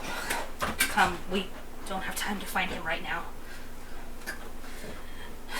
And Grayson moves back up and he can't open the door by himself. He needs Megan or Sid to open the door. So I'm gonna do like one more step on the spot where the portal was, and it's solid stone, right? It's gone. it's solid stone, except you fall through it. And now you have fallen into the same pocket as Paul. And I will immediately follow suit. And you are unable to get through. And so you and Grayson are standing there. Hello there, Sid. I'm gonna start stomping and like hitting it with the quarterstaff, and like getting on the ground and being like, "Hello!" And you can hear everything that's going on around you. So you two can talk like you think they can hear you because they obviously heard. Grayson could hear Archer, and you could hear Archer, so maybe they can hear you. Yeah, I'm gonna beg and just be like, Jonah, can you hear me? Can I hear him? You can hear him, but you guys can't hear each other like in real time. Like they're hearing you in real time, but you're hearing a very delayed. You're hearing a very delayed Paul. Oh, okay. I'll just like keep tapping and just be like, I can't get there right now. I don't know what happened, but after Sid fell through, I can't get in. I can't get in. Come on, let's go back to my study and let's try to find them. Come on. Timeline. I can see timeline. How long does it take for me to hear that? About 3 minutes or so passes before you hear timeline. I see timeline. There's a version of the coffin in this one too, right? Yes. I'm gonna go check that out. And does Paul go help her? Paul looks over. Oh, right. Yes. We should check that coffin. And roll me a strength check. Yes, because strength is Ooh. what Paul does. I got a 7. I got a 19. So you are able to push this off, and you see Cephalogia's horns. Ah. Hello, are you there? There's no answer. It's just her horns. They look like they've been cut off. Oh. Even Paul is kind of now like, Paul has literally seen the face of death. You know, like, oh my, like, but in this moment he's just like, that's not good.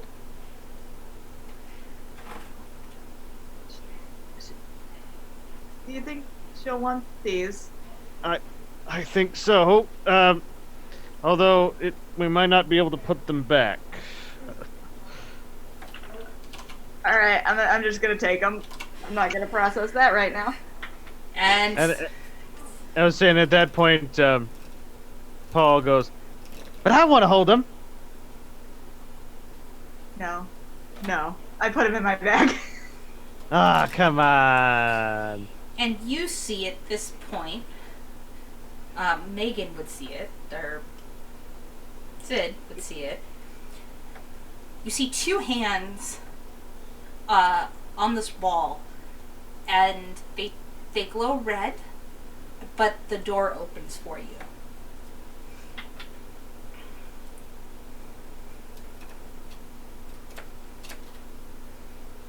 Like, the door opens for me. It opens. Because it just does. Like there's just 2. You see 2 hands that turn bright red, and this door opens. It's the parallel version to the one you were in. The door has opened. are you guys able to get out? Yeah. Maybe. After I eventually you're talking to us out there? Yeah. Okay, so after I eventually hear it, I'll turn to Lord Roanoke and just kind of be like, can we get out? No, we're You need 2 of us to get out. No. They need you too. When I eventually hear that, I'm gonna cut my hand and put it on the door. And then you see Grayson does the same thing on the other side because he's trying, obviously, to get out. And both doors go open.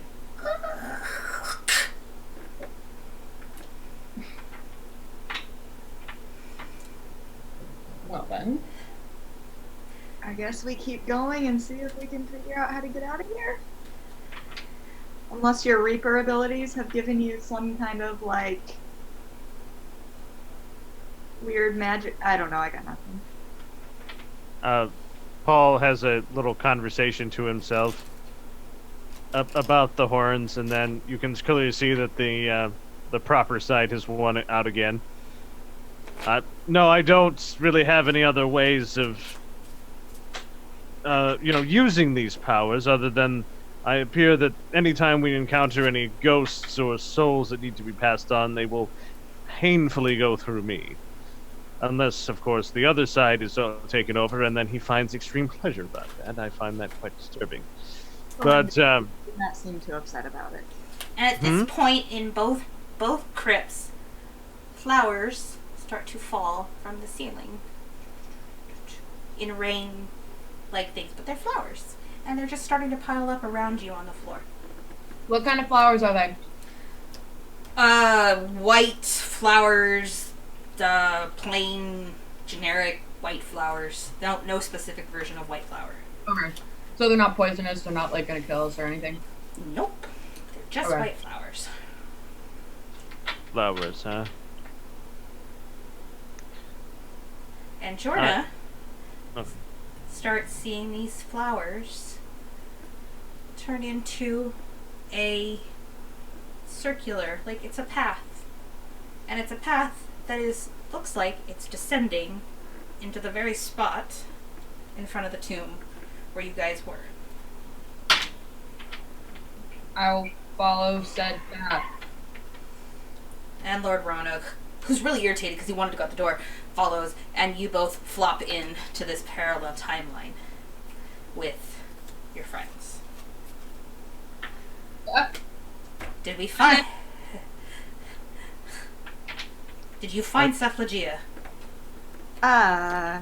We found parts. I pull out the horns. What does that even mean? How does that even happen? Tieflings can't be without their horns. It usually means they're no, the house didn't kill him. Can't kill him. Nope, she's alive. I refuse to believe it. I need her to be alive.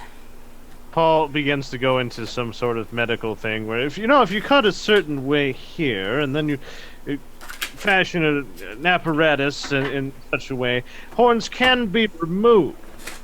Can I see those real quick? The horns. I give them. I'll sit down and I'll do a ritual cast of detect magic to see if it's like, if it seems to be cursed at all, or if they're magically removed, or if anything weird seems about them, or touch them, or actually, I don't know which one would work better for what I'm trying to do. Detect magic.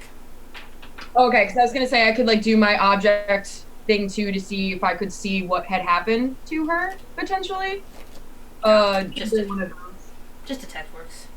Okay. Cool. Well, then I cast that to see what I can ascertain. And these horns are obviously not real tiefling horns, but they are a very authentic version looking tiefling horns, and they turn to dust as you cast it.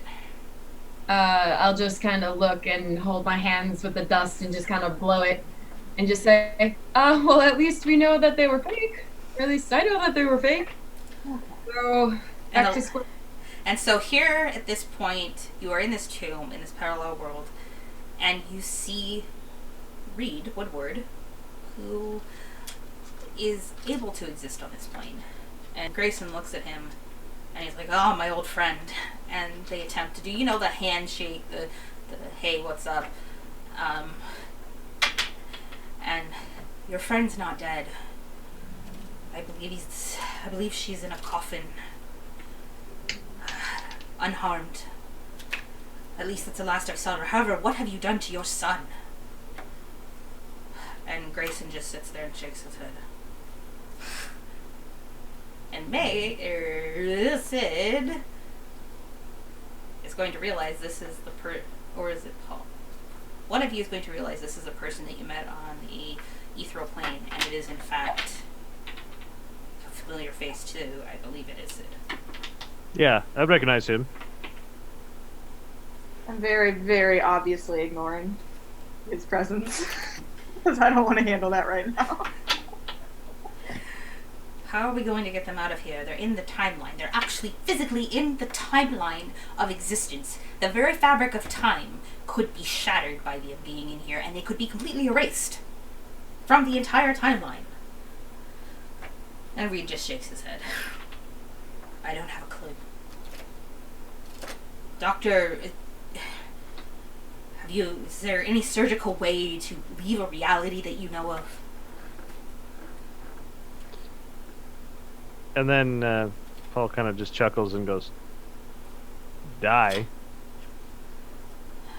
wonder if you die in this. If you die in here, if you get portaled back there. I don't know. And Grayson slams his hand against the wall, and you watch the fabric of reality, like, have this big wavy shimmer, and you're like, and you feel it. Oops. As he slams his hand against the wall. I mean, you clearly have some effect on reality. I mean, couldn't you just, I don't know, wail on it hard enough? Fracture it? Could fracture all of you. And then everyone, you would end up being right back where you started, on the plane of existence, and it may send Jonah and Sid right there along with him. And then there will be soulless people, and there's no telling what will happen. It could be the soulless people in the house, or they could be on the astral plane. If they're on the astral plane, they can even wreak more havoc. I can try. Sid, I need your help. I have to get back to my studio. We can get back to my chamber in my studio. We may be able to find your friend. And free your son, is what you hear Reed say. He can stay where he's at. He's not being harmed there. He's not... Well, if I can help you, then maybe he can help more. Possibly. However, he's clearly too much in the background. He doesn't seem to take initiative like you do. Or you think I'm more expendable. And Reed just looks at Grayson. That's exactly what he thinks. He thinks you're expendable. Because if you die, the house still continues to go on. If his son dies, then he becomes immortal. And all of us will be at his personal disposal. Because if he summons all of us, we're all the living dead. Not zombies, not banshees. And he will take over Greyhawk. And he will ensure everybody bends to his will and his... And you can see what he does when this happens. And Grayson looks over there. All that about me and why she's more expendable. My daughter is not expendable, Grayson. You said you promised to save them both. I did. They're in the house. They're safe. They can't die in the house. Yet you sent yours away. And mine is not sent away. Do you want me to send her away too? I can leave her here with you. But I need her to open the door. I just want to get out of this house, so just let's go to where we need to go. And so Grayson puts his hands on the fabric of reality and focuses to make his studio, and he asks you to do it too. And what is Paul doing right now? He's just observing. And what's Jorna doing? Pretty much the same. Trying to get a gauge, like a reading on the situation and how truthful everybody's being. Okay. And so they push on this area, and all four of them, including Reed, fall through and onto the floor. They don't take any damage. It was just an unceremoniously fall through reality, which they got to see stars and stuff before they plopped right back into his office. Well, that surprisingly worked well. And at this point, Jorna sees another book on the shelf that is glowing. Go pick it up. And at this point, you pick it up. Do you open it and stuff? Yeah. You look through the book, and you see the story of Cephalogia, who is stuck in the book in the study. And it's Cephalogia writing her story in the book. You can literally see her in the book, and she is writing her story. Like, she's a little author inside of her book writing it, and it's just, she's writing her whole story. Seth? Hey, can you hear me? And she can't hear you. She seems very intent on writing her story. And what you thought, or Lord Grayson thought was a tomb, was a book that was closed. So that's what Cephalogia was seeing, was a book that was closed on top of her in many layers. Because every time she writes, the pages turn and she continues to write. Can I poke the picture? Is it like a ripple effect? Can I sink my fingers into the book? Yes, you can stick your finger into the book. You can't get inside the book, it kind of blocks it. But you could poke her, and Cephalogia... Can I stick my face in the book? You could stick... I don't say any of this to anybody, by the way. You just see me sticking my face in the book. You stick your face in the book, and Cephalogia writes on your nose. Hey, stop, can you stop for a second? And she's just writing. Hello. And she can't hear you. She seems... So I'll take my face back out of the book and kind of just hold the book out and walk over to Paul and Sid and just be like, so I've solved half of this puzzle. And then just point to the page. And Paul, you see written across Jorna's nose, I was invited to this house. Yes, you were. You were invited to this house. Not this. Look at this. Oh, look, she's in there. Yeah.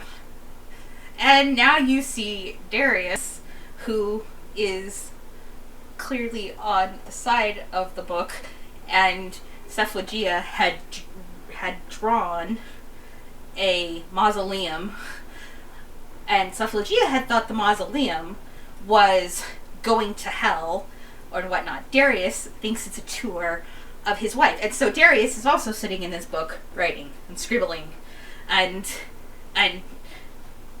trying to tell his story.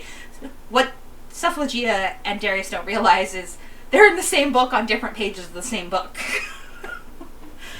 And they're telling their story because they think they're stuck forever by themselves in their own little world. So it turns out the book is its own little pocket realm in which they are in. However, there's nothing really to do with that. So what would you like to do now that you have Reed and Grayson in the same room with your friends in a book? All right. Mr. Shadow Mage guy. And I'll just flip the book over so we can see it. Just be like, you gotta know something. At least to potentially help us get our friends out, because it doesn't seem like we can do anything. You don't know how to fix this? You've never seen this before? No, I put them in there. And he closes it and throws it back on his shelf. So you knew where they were the entire time? Of course I did. I put them there. I needed Medusa dead. Because you guys were not moving on enough people to keep LRT powered. I'm gonna punch him in the face. I will go into primal savagery and just like screaming. I just start screaming. I take books and I'm throwing books across the room, and I'm just throwing a temper tantrum. That is what I do. I throw a temper tantrum. Imagine she doesn't do much. Her strength is 0, but she punches him. And he just goes, I deserve that. But it taught you that you need to use blood magic to get out of this house and to save the people in the house. And you are more expendable. But you're also more willing to do the things that need to be done to get out of this house. As where my son is not. I am pretty much convinced he does not care one way or the other why he is in this house. And he is calmly letting you do whatever you want. And rather than actively participating, so it falls to you. And, Or maybe he just doesn't know what's going on because nobody's told us what's going on, so... the curses of a bloodline. The only way to get out of here is by the bloodlines in here. You defeat things by dark magic, not light magic. The more you use the dark magic, the more it will corrupt you. The more you're corrupted, the more possible it becomes that Elric is able to use you for his will. It is possible that you will be turned against one another, and ultimately that you will get yourselves killed. The darker the magic, the more higher the cost. The only reason I've stayed completely intact is I've managed to build a fort in this room. But it is, as you can see, not foolproof when I leave the room. You ended up on different planes of existence. That was not me. I am good, but I lack the ability to put myself on a plane of existence and get myself back without having more power. And then Reed walks over and basically goes, you are not using her for your own agenda to get out of this house. And Grayson goes, says the guy who's fractured throughout different linear timelines. And he's like, well, whose fault was that? And he's like, mine. I did it. But it was in defense to try and save Elizabeth. And he's like, yes, Elizabeth held a lot of keys to this place. And she may be the only one who can actually convince my son to become the man he's supposed to be instead of the shadow walker that he is. But in the meanwhile, Sid is more powerful and able to do things. And we're supposed to go on your word and the fact that you just completely lied to us and used us to justify the fact that you haven't been affected by this power. It's because I'm not dead. Insight check. Roll it. I don't have like a detect undead spell, which is so upsetting, so I'm just gonna insight him. Is he dead? Shit. That's a really bad roll. 12. He is not dead. Paul, on the other hand, can clearly see that Reed is in fact at least fractured. He can see it due to having the Reaper in him, but Reed's powers are clearly like a cylindrical thing. Like it goes. So he has no real power on the plane that he's in. He's kind of stuck. He's a fractured thing. What he does see from Jorna is that Jorna is starting to have a faint glowing gray being around her.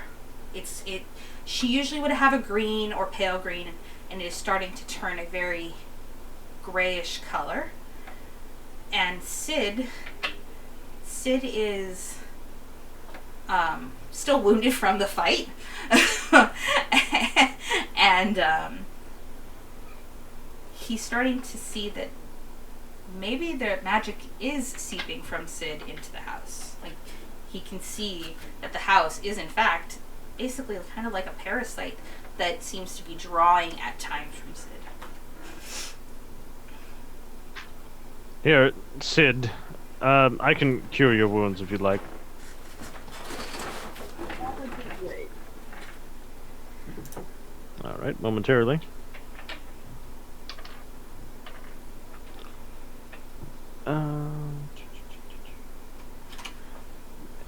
Regain 11 hit points back.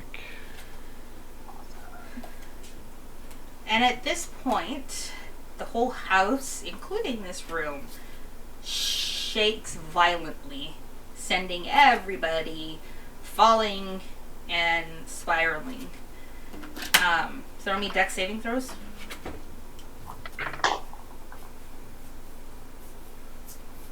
$18. I got a 10. You hurt yourself for 5 points.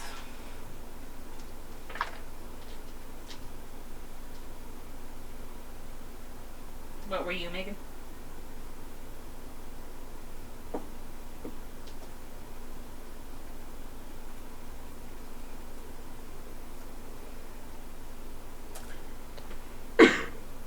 I believe they were fine. Okay. I think they both got a 19. Both got 19s? I couldn't tell. I only heard one voice, so it was probably at the same time. So, what occurs at this point is Reed vanishes out of existence, and you hear this unceremonious roar deep below where you guys had just come from. And Grayson throws up a shield to that door to protect it. Well, now you're all trapped in here with dragons on one side and a beast on the other. So, anyone have a plan that is not mine, since you apparently do not trust me? Muted. Imagine why. There. Oh. Okay. So, what beast is on the other side? Do we know? Nope, just a beast. You heard it roar. The beast. Okay. Well, there's 3 on that side and 1 on that side. And at this point, the ripple effect is happening through this house. And since it can't find living beings, this whole house is having basically a minor meltdown because the house is not able to rebalance the energy how it's supposed to. So Sid has a deck of cards that flies at her from the desk, which obviously there's a bunch of stuff on Grayson's desk, and it's one of the things, and she catches it. What do you do with your deck of cards? I look at it. And you get a card that says void on it. What do you do? Void. Void.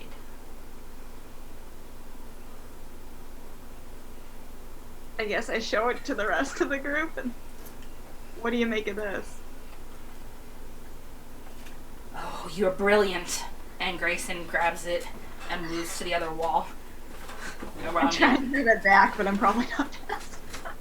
What are you doing? You're taking it away from me. It's a possibility that we can get out of this. Or I can get you out at least. So what we do is we put the void in the middle, and then what happens is everybody hides, the doors fling open, and then everything runs in and jumps into the void and dies. Actually, that was the plan. You're quite brilliant. Now, hand it over. Everything. It'll be so exciting. I don't trust him when he's using that voice. Alright, well, you have 5 seconds to decide. So 5, 4, Jorna? 3, Just do it, I guess. Give it to him. Do it! Do it! Do it! And he throws it on the floor, and he puts up, it looks like shields to you, like around you. You can't even see each other, but you can see things moving around you. You can hear this beast, and you can hear these dragons, and there's a vicious battle going on in front of you, and you guys are knocked, and you're moved, but you're not hurt, and they're not getting to you. And suddenly it goes dead silent, and the veil drops, and the doors slam again. Alright. I think we're safe now. Here's your friends, and he yanks the book out and throws it over to Joyna. They'll come out. They'll appear in the next full moon or so, which is only about a week or two away, maybe a little longer. But they're just writing their life story, and they're living it over and over again. My great grandfather had some intelligence about reliving your life. So, and yes, Darius is your father. You can read it in that book. He's apparently been informed. I don't know who informed him, but I believe it was someone in the house. But yes, so your rooms are, I think, that way. So you can head that way if you want. And I think Miss Pip was making food. And Grayson turns around and goes back to his desk and sits down and starts trying. He's trying to read the magic. He's trying to pull things to. He's obviously really trying to help this house. He cares deeply. You can tell about this. I'm gonna look at the doctor. I'm gonna be like, look, we didn't have any choice in coming here. We have had no choice in how this is going. If we're gonna all die, I'm gonna at least have a say in that decision. And then I'm gonna walk out. Wasn't me, it was the other person, and then I just keep walking back. And as you go down this hallway, Terribly sorry, Sydney, I'm very sorry.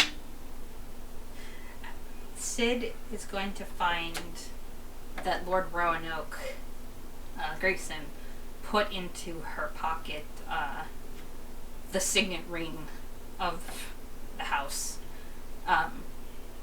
obviously attempting to protect her. And so, where does Jorna go? What is Jorna doing?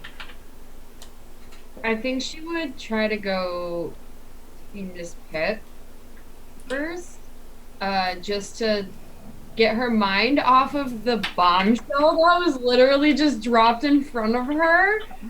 Because that's the first time somebody has verbally said, Darius is your father. Yes. So, like, she put the pieces together, but she's like, nah, it's good. We're fine. Nope. So, like, I think she needs a little bit of decompression, so she's gonna go see if she can find some, like, tea or, like, whatever Mrs. Pip is cooking. So, she's definitely... And so Miss Pip, welcome to the kitchen. Here, have some strawberry tea, and I have some alfalfa, and I have brewed up some amazing garden salad with fresh tomatoes. Or do you want cake? No, this is great. Thanks. And I'm just gonna take it and then, like, walk out. Oh, poor dear. Someone must have frightened her. And what are we doing with Paul? Paul is still trying to apologize to Sid about the interruption of his other self. But seeing how that's going to be probably rather fruitless, he goes in and grabs a slice of cake, I guess. There was some cake offered. And where's Sid? I feel like Sid is probably going to... Where's the kitchen? Downstairs. On the first floor? Mm-hmm. She's gonna go, like, hang out somewhere kind of by herself for a little bit before she goes and gets food. And at this point, Paul is going to be he's in the kitchen, right? Mm-hmm. Or in the dining room? Yeah, either place. And so the dining room door's shut, and Grayson appears. You were not made a reaper just for your benefit. And Grayson looks at him. You are going to keep my son alive at all costs, which means you kill each and every one of them, if it means saving his life. Do you understand me? Well, I'm a doctor. I don't really enjoy doing other people harm. Would you like me to send you back to the astral plane? I'm the one that put you there in the first place. Elric might have a lot of power, but everything he has, I have. He just has the house on his side. I will do anything and everything to protect my family.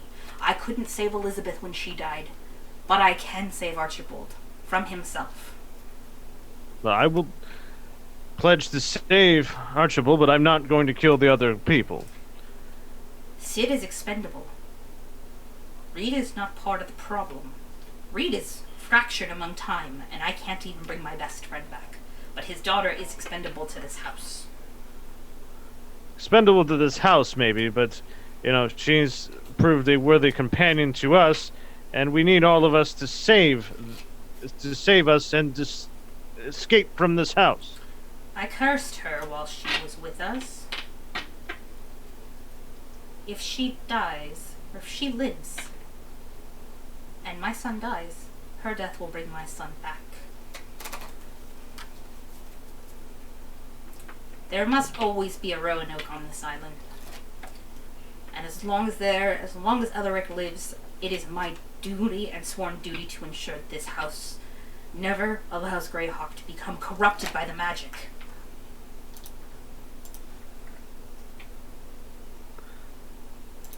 Again, I will protect Archibald, but I will not commit murder.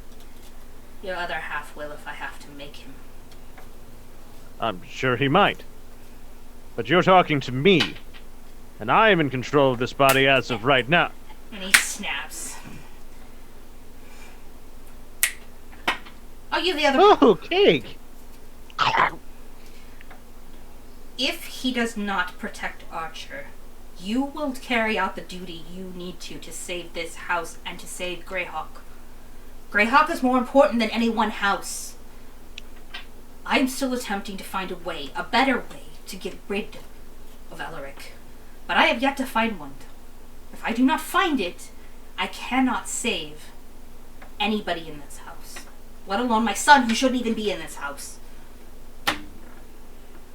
Do you So what you're saying is, you have the only one that really matters is your son. And Jordan. But wait, last time when you were talking to the other person, because I was listening, and the other person, you said to kill everyone except for Archer. But now you want me to save Jorna as well? Jorna holds a lot of power being connected to the earth. It's my hope that she can be a conduit to help free this house and allow it to go dormant. Her connection to the spirit realm and to, frankly, Gaia herself is amazing. And what do I get? Do I get anything other special? I mean, being a Reaper is amazing. But besides that, is there anything else that I can receive? I've made you basically eternal and everlasting. What more could you possibly want? I always want more. There's always can be more. What more do you want? What more would it take? And then he just kind of sits there, there's always more power. I would always crave more power. I will not turn you into Elric. In fact, haven't you seen what absolute power does? It curses families for thousands of years, to the point of father's desperation to free his family. But your family is be safe. I have no one else but me. You do have others besides you. How do you think I found you? The other does. I don't. What if we killed the other? Because I can work on that. If you want to be the only one in your body, I can work on expelling him permanently. And for that, I will ensure the safety of Archer and Jorna. If I can manage it, which I make no promises, fracturing souls is a delicate balance. And you do descend of Death himself. I will find out what I can. But I will give you as much as I possibly can. Let me try. But do not let Jonah die, at least not in vain. And at all cost, save this island, because it must have Roanoke. I don't want to sacrifice Sid. Reed is my best friend. Reed is the person that I've become closest to. We were best friends in life, or his life. I want nothing more than put him back together and we could fight side by side, but we're still not enough. He just happened to have a means to a situation that didn't involve killing my only child. So I will do what I can to fulfill my end of the bargain. Mm-hmm. Okay, go away. And he snaps. I'm telling you, I'm not going to do what you ask me to do. We are going to stay together as a group, and that is final. I just talked to your other half. He wants more power, which I'm going to attempt to provide him. And I will do everything in my care to make sure that your plan fails. Now, about Darius. Darius and Jonah are a bloodline. This house lives on bloodlines. Darius and Jonah can do much the same as Sid and I are capable of doing. You're a doctor, make it work. Figure it out how to use that blood magic and that blood power to negate this house. The house is starting to become depowered. But, as I said, Sid is cursed. And Cephalogia, I believe, would be the second one. I don't want anyone to die. I'm actually very tired of people dying in this house. I just want my family free. Like my father before me and his father before him, and every freaking descendant from here on to eternity. None of us deserve to be cursed. You will always live eternally, even when you die, because you descend of magic that was ancient. And sometimes I question if you are even actually alive. Good luck to you, Paul. May you be successful in your endeavors. And he opens the doors and walks out and disappears because he obviously can't be out too long. Meanwhile, where is Jorna and what is Jorna doing? I think Jorna would have made her way up to her room eventually and ate her salad with fresh tomatoes in bed. And just kind of like going over in her head all the events of the day and all the information that was kind of bestowed upon her and trying to compartmentalize all of it. Feeling very overwhelmed, more so than anything. And Jorna finds herself walking through a meadow, and she feels at peace. And there is a big fountain in this meadow, and a creek, and little animals. And it's as if she's safe, wanted, and well cared for.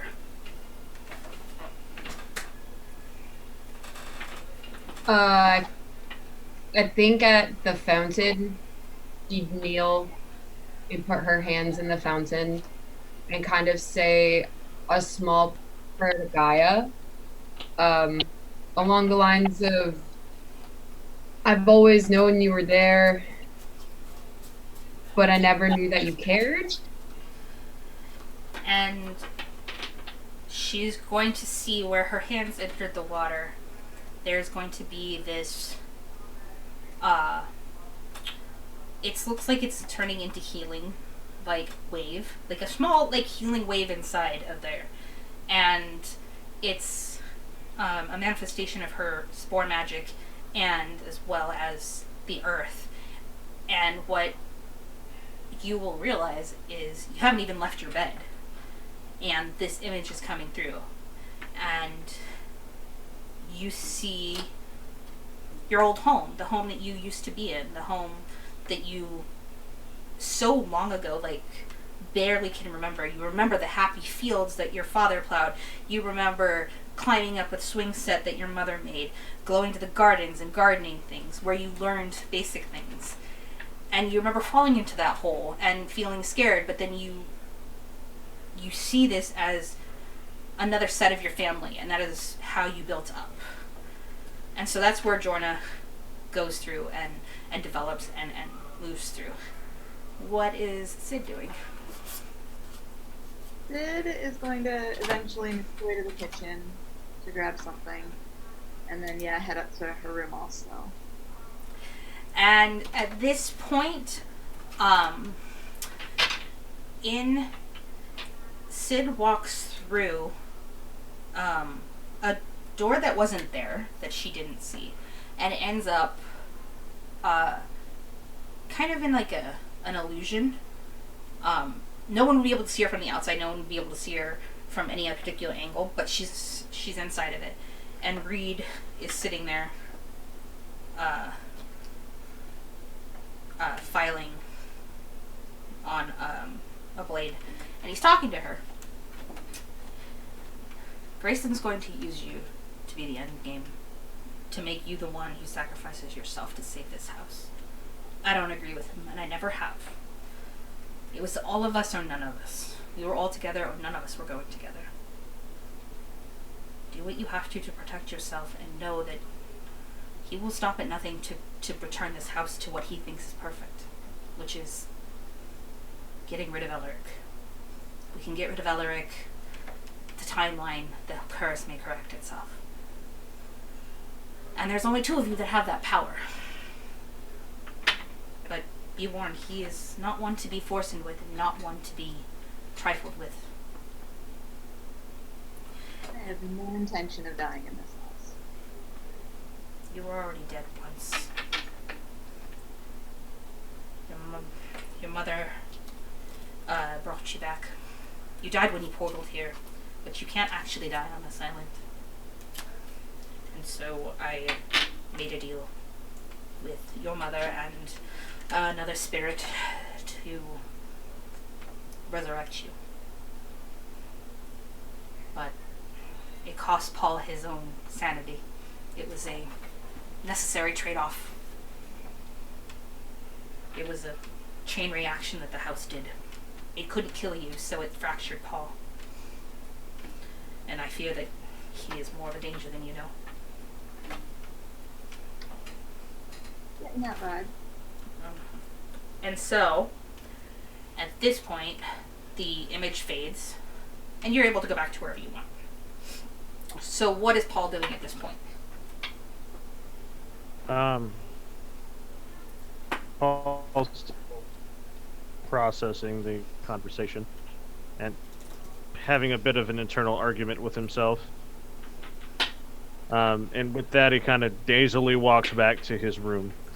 And in his room, he is now seeing... Every time he moves around this house now, he sees more ghosts that have been trapped. And he may or may not have to deal with them trying to leave, but like they try to walk up to him just to leave because they know that he's a portal, they're not a conduit to leaving, and they just walk right through him. And he doesn't get like a pain feeling. He just is like, I can't help you move on because you're stuck here, but I'm trying to help with my friends. Real Paul is kind of like, every time that happens, he's very just apologetic. He's just like, I'm sorry, I can't help you move on at this time. We're working on it, getting everybody to move on. It's just, you can't just use me as that way as of right now. And at this point, there is a gigantic shaking that you could tell from the tower side of the house. The part of the house that you guys haven't really gotten to, which would be Elric's tower. And you hear him screaming, "That bastard!" and throwing lightning bolts and fire. And you, if your doors are open to your room, you see fire bolts going down your hallways. You see lightning striking. You see even the ghosts who are trapped are moving to your rooms in fear of what Elric's doing. And in Paul's space, the room that he shares with Archer, I believe you are roommates with Archer. No, it's Seth. Seth. Okay, Seth. You see Cephalogia led from her book back into the room, has her horns, looks completely normal. And meanwhile, as that pans over, in the other room, Archer slams down into the ground from his pocket realm, and Darius comes back. And Jorna is hit with a sense of belonging with all of this, like her stuff. And Sid realizes that as much as this house is evil, her father is truly not evil. He just survived by necessity. And Paul realizes that his destiny and fate was always to end up at this house because of who he was. And that is where we are going to end for this week, with everybody having these stark realizations about themselves, their family, their dynamics, their bloodlines. So, without further ado, this is our amazing cast here. As you know, Matt and Miles are Cincinnati D&D. They are at Hell, Michigan, and we'll be back next week. Darius Morningstar was played by Kurt. He is actually out this week as well, on vacation, I believe. And we have Zort, who plays Paul Renault. Tell us who you are, where you're from, what you liked best. Hi, my name is Justin Mast. Again, I play Paul Renault. I'm at Zord1 at Twitter. And again, today is just, I like it because it just keeps getting weirder and weirder. And Paul just keeps getting separated from himself. So it just keeps getting interesting. Alright, and next up we have Sid Ironcast, who is played by Megan. Tell us who you are, where we can find you, all that bits and bobbles, and what you liked best, and what's up with your character. Megan, you can find me at Megan_star9 on Twitter. Really loving that characters are starting to emerge and character dynamics are starting to happen, and really interested to see where this goes. And last but not least, you have seen her on the Scraticus channel, and she plays Jorna Ash for us. Give it up for With a Brick, otherwise known as Ray. Hey, I'm Ray. I'm with a brick. I play here at this time every Sunday, and sometimes on the Scrat channel. So yeah, like Misty was saying, sometimes I have other stuff going on. You can find me at With a Brick, like it's spelled below, on Twitter and Instagram and Twitch and everywhere else. So yeah, and I'm really having fun deciding what the hell is going on. I'm as terrified always. So it's been great to try and play a character who has more fears and is actually quite truly terrified of what's happening around her. So I've been liking kind of falling in that mindset every week. But amazing. It's been great. And I'm Misty at mcharm021 on Twitter, and forevercharm21 I think on Instagram, and I am your DM. So we will be back next week, same time, same place. Will we have issues with the party now that Paul has been given an ultimatum? Who is actually Paul, and what is Paul doing? Tune in next week to find out. Love you all. Thank you so much for subscribing, and have a wonderful day.